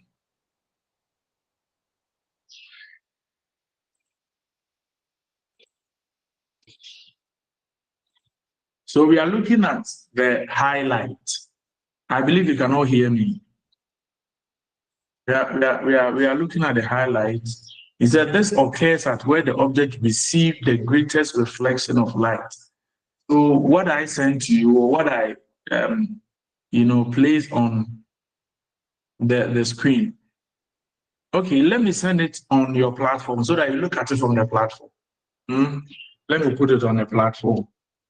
So that as we discuss, you can look at it and we make some discussions on it. I believe you're okay with that. So let me try and push it. Let me push it on your platform.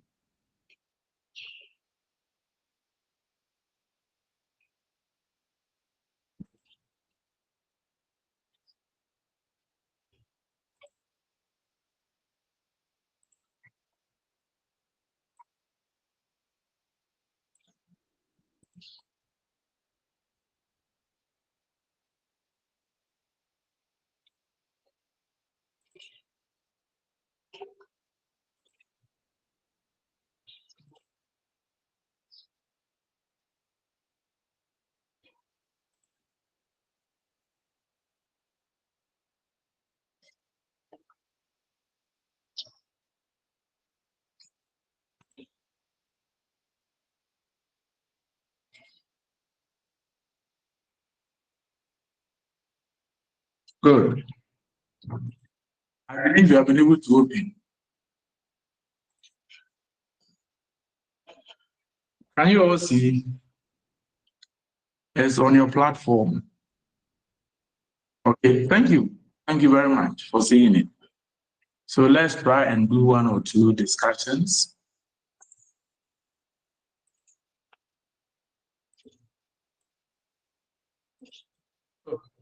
So the highlight, it occurs at where the object receives the greatest reflection of light.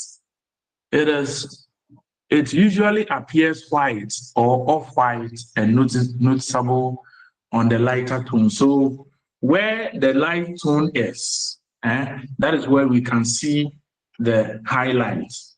But this one is like the person intentionally created the highlight there with an eraser.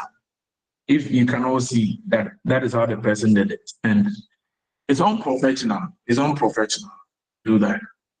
You try that when you get to the highlight, you reduce the pressure, even though the light tone is the lightest part of the object. But when you get to the highlight, make sure that you reduce the pressure on the pencil. And don't press it be as the light tone. So we leave you on what the pencil before so that you can see it different from the light tone. Because light tone and highlight again was through essaying the light tone. Take note of it. But this one, the person intentionally created it using an eraser, which is unprofessional. And I know when we start the shading, some of you will be trying to do those things. And I'll be telling you that you shouldn't do that. Good. Now let's look at the next one, the light tone. This occurs at the side of the object that faces the light directly, or at the part of the tone that protrudes up. So where the light is coming from, so light in the heat of the exactly, is what I call what? The light tone. And the middle tone will be after the light tone. So the middle tone is a little heavier than the light tone, in as much as the dark tone is also a little heavier than the middle tone. So when you look at the object that I've shown you, the core shadow here is the dark tone. Then the half tone is the middle tone. They didn't create, so the light, the center light is the lighter tone. So these are the three things there. The core shadow is the dark tone. The half tone is the middle tone. The center light is what? The light tone. So these are the three things that we have discussed. The fourth thing that we discussed: the highlight, the light tone, the middle tone, the dark tone. Take note of this. Please, the platform is the platform for drawing and rendering. And I believe that you're on that platform. If you're not on that platform, then it's unfortunate. It's unfortunate. Sorry for that. I'll send the image when I'm done with the class. I'll send the image for you to see. Then let's look at the next one. This is a bone of contention. Shadows. Let's see the shadows. What is it? This usually occurs behind the dark tone. Behind the dark tone and cast on the ground where the object is placed. So there's a difference between the shadow and the cast shadow. Now, most of the times, what we have learned from our infancy, you see, soon, the shadow. That is what we were taught. But when you come to the art class, we don't call it what shadow, we call it the cast shadow. That's why you can see in the image that I sent that the cast shadow, and then the actual object, that's what the cast shadow. Take note. So from today onward, don't say that we shadow need. No, it's your cast shadow. Is what the cast shadow. And when you place an object there, and light falls on that object, the other opposite side, it creates a cast shadow. So that's the cast shadow. And the shadow is the darkest part of the object. And even the core shadow, the darkest part of the object. Then the shadow is the replica image that has been reflected or thrown at the opposite side of what the object. So that is what the cast shadow. And remember, cast shadow is blended or graded. Please, cast shadow is what? Graded. When say graded or blended, graded means you move from the darker to the middle to the darker tone. What we see it over here, we can see that they have graded it, the dark end from where the object is. As it moves away, it lightens. So take note, cast shadow, it is not just one tone, as most of us were taught in our schools. School baby, or which I say cast shadow, one tone, dark, please. It is not true. You are supposed to grade it because we need to now we need to shadow. You realize that if you now echo by 1 foot, a very dark. If you 1 foot, echo 2 feet, a middle tone. If you 2 feet, echo 3 feet, a very light. So take note. Would you and answer when you see light, go and stand where the light is and see your cast shadow. Most are greedy. But when we're in school, the catch say cast shadow day, and I shadow, it's a shadow, and just one tone, patch up, and you know, correct. Then we have another one called reflected light. This is a flash of light which occurs at the left end of the dark tone, which take the value of highlight or light tones It is normally notifiable on curved objects such as cylinder, cones, spheres, and oranges. Fine. Can we or can somebody show me a reflected light on the object that I've shown you? Is it there? It is not there. The artist did not bring it because it is it's a flash of light which occurs at the object ends of the dark cone. So once it's not there, I'm going to search and get you one that we can all see that this is an example of a reflected light. So give me some few minutes and let me do some search. Give me some few minutes and let me do some search and get the right thing for you.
Hello, sir.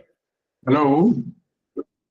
Oh, okay. I thought I wasn't hearing you rather. Oh, Sorry. I'm searching for something for you. I want to show something to you. All right, sir. So I'm there. I'm there. I'm there.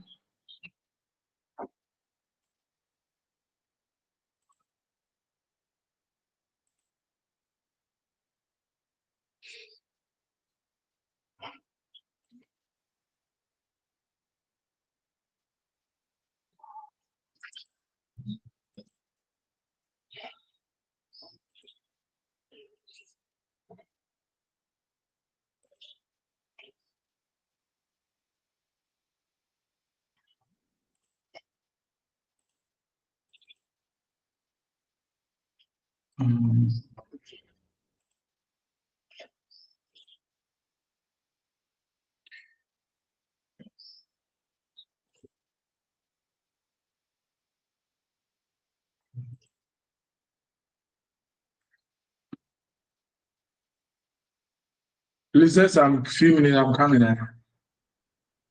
I'll get it to you soon.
Okay. I think I have shown it to you. I have sent it on your platform. So let's take some few minutes and look at it. Let's take some few minutes and look at what I was showing you. I've been able to open it. Yes, sir. Good. So the reflected light or light gray is at the base. Look at it critically. When you look at it critically, you see where the reflected light is. So it's something like it's in between the dark and the cast shadow. The dark and the cast shadow. And falling under it. So that is what I wanted you to see. And I believe that now we've been able to see the difference between the cast shadow .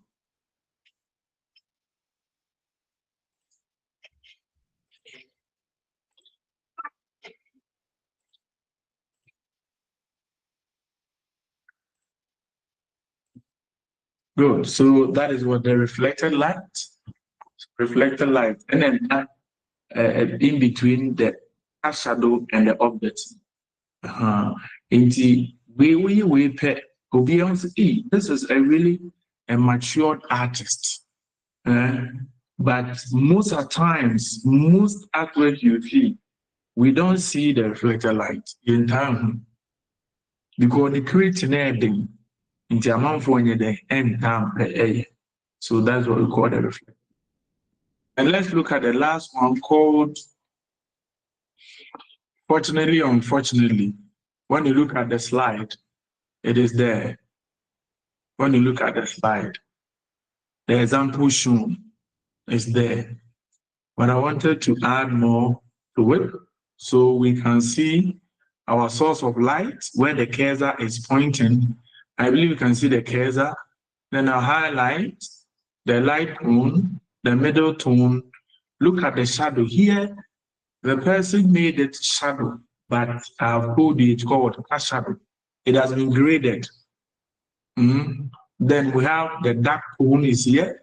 Then we have the reflected light. That is how they are done. So this is for your perusal. Just look at it and what I've sent you, the two things that I've sent you, your platform. So we put the two together and the three, we put everything there, we look at it critically and see whether we can really learn from it. Okay. So how do you shade? Principles of shading. Principles of shading. But let me be sincere with you. Beginners might not be able to render, if you are beginning, you might not be able to render all these tonal gradations. So most of the times we normally teach the basic ones, that is dark, middle, light. Then we'll try to get a highlight for you. The cast shadow will be there. But the reflected light, if you try your best, you can do it. But we can all do it with practice. As I always say, with practice, you can do it. Good. So next week, I'll demonstrate how to use the smudging technique to work on this. Let's look at the principle of shading. Two dark tones should not meet. The first principle, two dark tones should not meet. So you do what we call blending. You blend it. Blending is when one tone moves into another. Let's go with blending. Object placed in front of another must cast a shadow on the one behind it as a dark side to push it forward. So technically, when you put two objects together, the one in front will cast a shadow on the one at the back. Why? Because of the source of light. That one too, you need to take note of it. The source of light to the object is determined from top, right, or left oblique. So the source of light, either from the top or right or left oblique, it can be from the left, from the right, or top of the object. Good. The shadow must fade into the background as a diminishing end. As I told you, here, the person also bringing shadow, but it's a cast shadow. So the cast shadow must blend into the background. So from the object, the background, the object from the object is darker. You come to the middle, then the lines are moving there. Object must always be shaded in relation to the background and the foreground. So once the background, what is it? Once the foreground, what is it? We'll get to know as and when we move on. Then use faint or thin marks to depict lighter tones and thick or dark marks to depict darker tones and shadows. Next, we will demonstrate. And demonstrate TV. Demonstrate. Then I show to you. No matter what, say, darker, higher, lighter.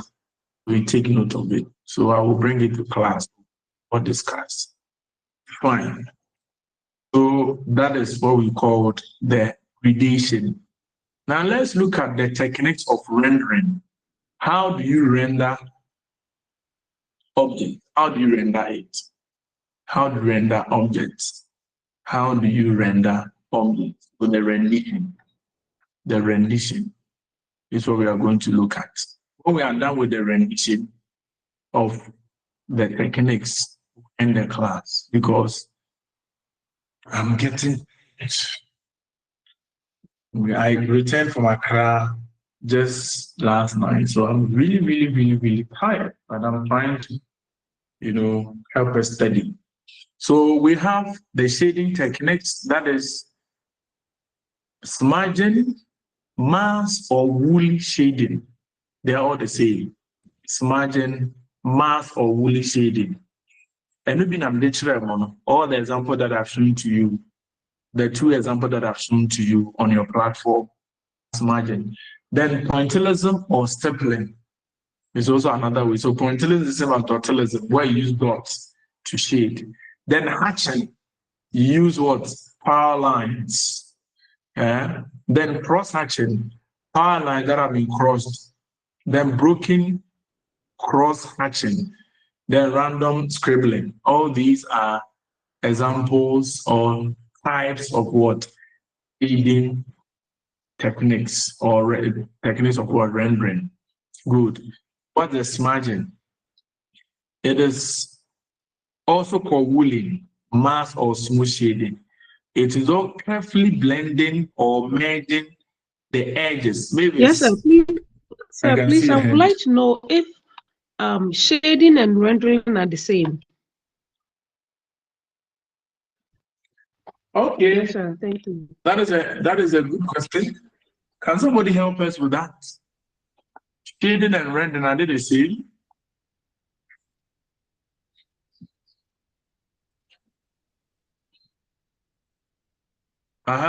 Anybody?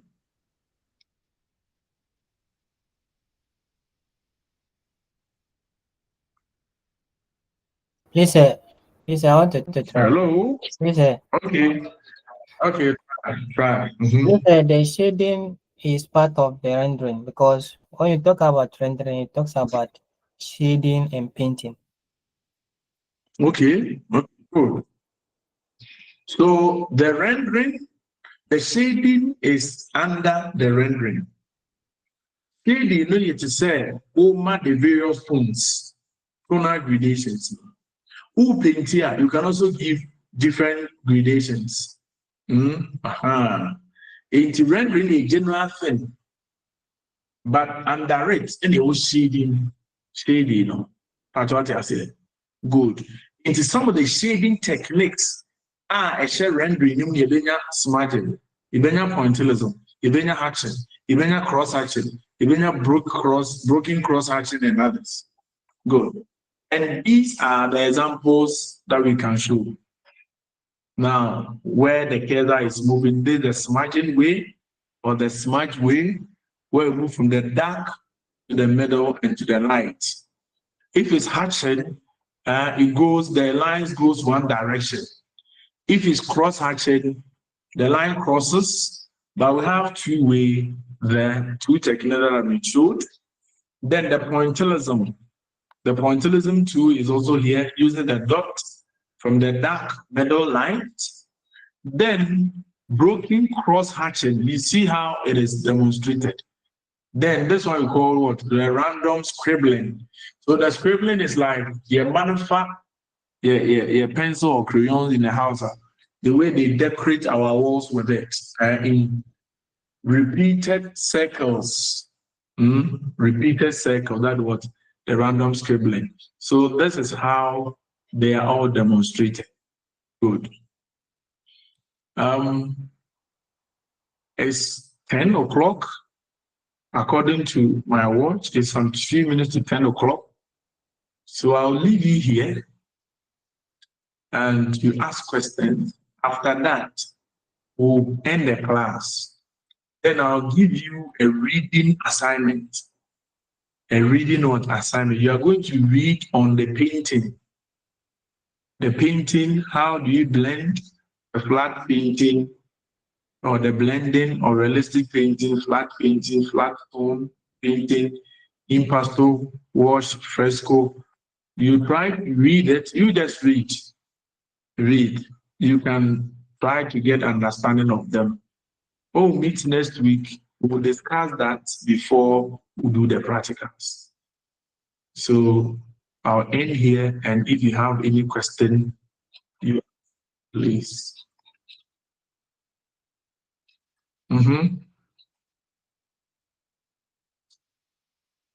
Okay, Richard. Is it a quote? Yes, sir.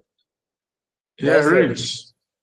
Sir, please, a colleague asked a question about the saponification, and I want to know if it is the normal process of making soap, like the chemical process of making soap, or is something different in this context? Okay, are you a science student? Yes, sir. Okay.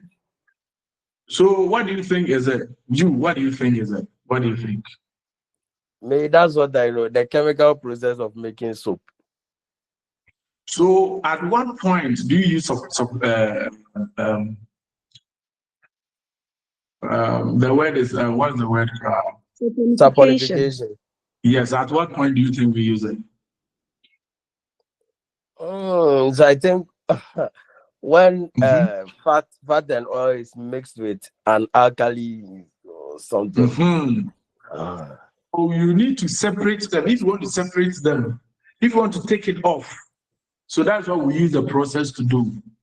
Degreasing, you are degreasing it. You are taking it off from there. Okay. So So it's about reducing the alkaline level of something. Yes, reducing the alkaline level. When you take it, because if you don't reduce the alkaline level on the surface, at the end of the day, when you paint, it's going to disturb your finishing. Okay, thank you very much, sir. So that is why you need to remove the alkaline from it. Okay. Good. Thank Thank you you very very much for reminding us. Okay. You're welcome, sir. Okay. Anybody with a contribution or a question? Contribution or question? Contribution or question? Okay, if there's none, then we can draw the curtain here. And when we meet next week, we'll try for the first 1 hour, we'll discuss the painting rendition. And when we are done, we'll do the practicals. For the transfer, it is easy. It's going to take us a few minutes to transfer, learn the transfer. So that is that for this session. This session is too packed, very, very packed, but you know, we've tried to do one of the things. Okay, so but when you are done with the reading of the painting, you jump into perspective drawing. You jump into perspective. You also read the perspective. For me, you read the perspective for me, because I've given you a little about perspective. So you jump into perspective and you also read something. But notwithstanding, the note is at your disposal. The notes is what at your disposal. Just be reading it so that when you read and you don't understand, you realize as I'm flipping, there are some words that have been made. We'll try and make some of these things. Okay? So thank you very much for your time. And it has been a wonderful session. But seriously, your man is tired. For today, your man is tired. That is why I'm closing. I need to be sincere with you. So let's make sure that we study, the others we read it. Next week we'll do the discussion. Okay. Anything more? Yes, someone's hand is up. Okay, Ransford. Yes, sir. Please, sir.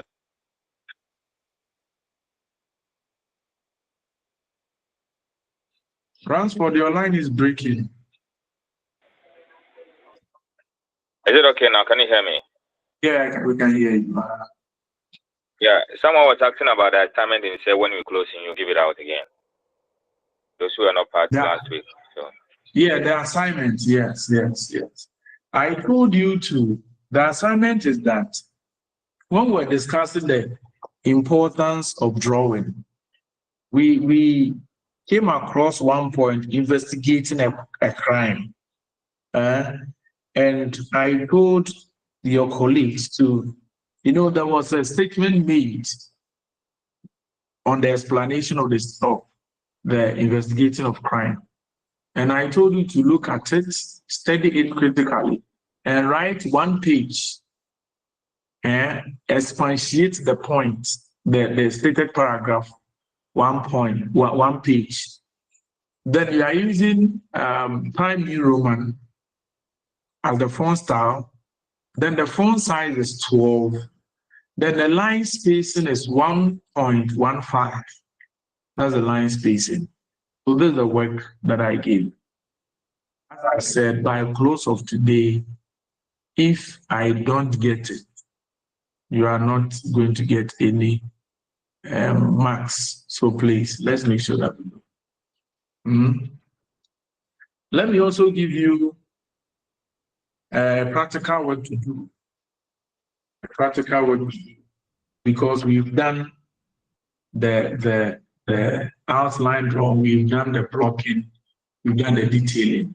This is the work I want you to do.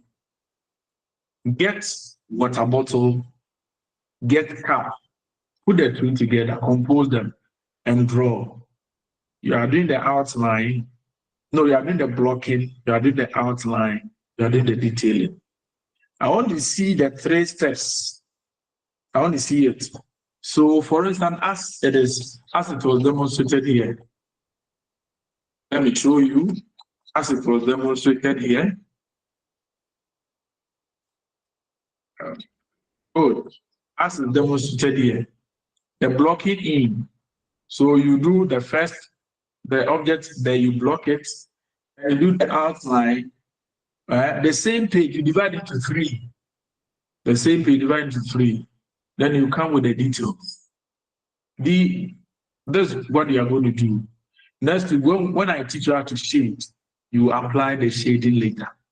So please do that for me. This one to a week today, you send it before the class. So I'll look at it before we come for the next class. So that is that. Kindly go over the assignment again, sir. I said that you are getting a bottle. Water bottle. It can be a flask or your water bottle. Then you have your cup, any shape of the cup you want. You put the two together, you compose. One can be back, one can be in front or side, whatever. Then put together. Make sure that you don't leave space in between the two objects. My objects no more home, two no more home. Then you draw. In the drawing, you are going through the processes of drawing. One, so the same page, it should be rectangular. The paper should be in landscape format. So you divide the paper into 3. The surface you are going to work on, that's the paper. You divide into 3. The first stage is going to be for blocking in. The second stage is going to be outline. Then the third stage is going to be the detailed drawing on the same page. Because I want to see the progression. I want to see the progress. This is the work I'm giving. Remember, when you also draw, don't draw one line. Don't use any ruler to do it. Use your free hand. Okay. Are we clear about the assignment? Yes, sir. Yes. Okay. But the last week, can you go over again for us? Those who couldn't take part of the last week exercise. Last week assignment is this. I said, when you go through the importance of drawing, we came across a point investigating crime, and we explained it in just a paragraph. I want you to expand that point for you to get 1 page right up in. And the 1 page right up, these are the rules. Rule 1. You are supposed to use font style called Time New Roman. Then the size of the letters or the font is supposed to be it's supposed to be 12. Then the spacing in between the sentences should be 1.15. That is the work I've given you. So I'm taking that by close of today. Then the drawing will be by close of next week, Friday. Okay. So these are the 2 things that I want you to do for me. Thank you very much. If there's none, I think we can draw down the curtain and we will come to class next week. Let's do more of the readings because the note has been given. I don't really know if you can really go through all of them, but we'll try and go through all of them. Let's try to read it, study it at your leisure time. Thank you, and we'll meet next week, God willing. Nyamenka obiara monhwɛ mo ho yie na yɛnim sɛ nyame de yɛbɛtwa 2025 na meyɛwura 20. Pakyɛ wonom nsa no ahwɛ yie. Wodidi a no ahwɛ yie. Deɛ wobɛyɛ biara no hwɛ wo ho yie. If I need you next week, which is 2026, I need you to come to the club. Okay. Thank you and have a wonderful day. Okay. Bye-bye.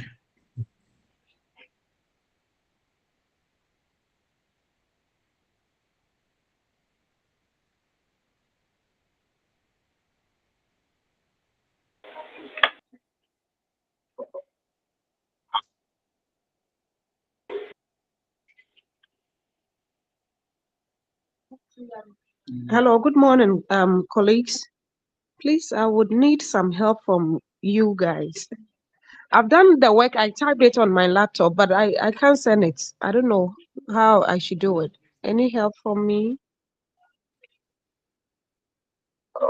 Can you save it in the PDF? And then if you can connect Yes, please. all right, then you can Bluetooth to your phone and send it to your phone. Okay, Bluetooth rather, because I tried, I turned on the hotspot, but the laptop was not connecting. That was the problem I had. Maybe have you installed WhatsApp on your laptop? Yes, please. Yes, please. You have installed WhatsApp on your laptop? Yes, please. Meaning the same account you have on your phone is also on your laptop, right? Yes, please. All right. So what you do is that after saving it in PDF or Word, okay, you said PDF, right? Yes, I saved it in PDF. Good. So go open your WhatsApp account, and then I don't know whether you have gotten his number. Yes, I had it. Yeah, yesterday. So open a chat between you and him. Then you go to attach file, right? Yes, please. When you go to attach file, then you attach file at where, please? Inside the WhatsApp. When you open the WhatsApp on your laptop, I don't know what. Have you got what I'm saying? Yes, where please. you are supposed to type the message. You open a page where you are good, the plus sign. Now they have changed it from the pin to a plus sign. So when you click on the plus sign, yes, sir. Then the various file format will open. Then you go to documents, you select documents, okay. And then you locate the file, right? You go through the files on your machine where you have saved it, and then you locate it. Then you that's attach it, and that will be all. All right, so please, I'm going to try it. If I have any difficulty, I will get back to you. All right. Osman. All right. Thank you so much. Thank you, family. Thank you so much. I'm grateful. Yes, please. Hello. Osman, assignment no unche muka krawai o se the drawing there no.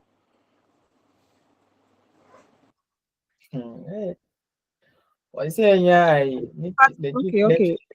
Good. Oh, Madam Mavis, please. Now you get a bottle and a cup. But a composition of 2 items. Are we on the same page? Yes. Hello. He said we should make a composition of 2 items. That is a water bottle and a cup. So when we say composition, it means they shouldn't be separated. They should be put together. Then we have to draw in 3 stages. That is the drawing processes. So first, we should see a block in done as far as these 2 items are concerned. Then progressing to the next one, you make an outline drawing. Then the final one will be detailed. So it means on the page, you divide your page into 3. So the first portion takes the blocking in. The next one takes the outline drawing. Then the last one should be the detailed drawing, just like the one he showed us in the notes as for the okra. Initially, they use some, what do you call it? I think a hexagonal, whatever, to represent the blocking. Then later, the outline, he started drawing out the okras to stand out. Then the final one, he brought out details so that everybody who sees it will know that this is an okra. So please, that is how the understanding is. So the water bottle and what again? Any water bottle or could be any water bottle let's say at all and a cup. Yes, bottle is okay. Yes, please. Yes, and what please. else? And a cup. Any cup. A drinking cup. Yes, please. Okay. Then we Yes, stack please. them together. Then we do the outlines. Then the blocking. Then we do the detail drawing. Yes, please. Yes, please. Please. Anyone free to do for me? I'm willing to pay. Why, please? Guys, do it. Okay, everybody's going to do it. So, please. Sorry, we had one lecture on Monday about drawing. Please, which is that? I The think that was Monday one was the printing technology printing. or Yeah. Okay, okay. You see, the issue is with the Please, printing they and are still technology one recording. and Though. two. They are still recording. Hey.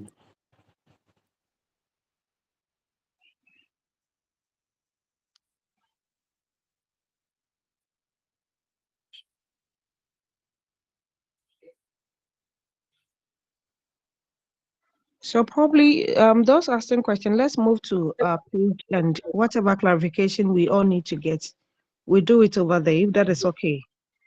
Let's close from here and move on to our page. Thank you so much.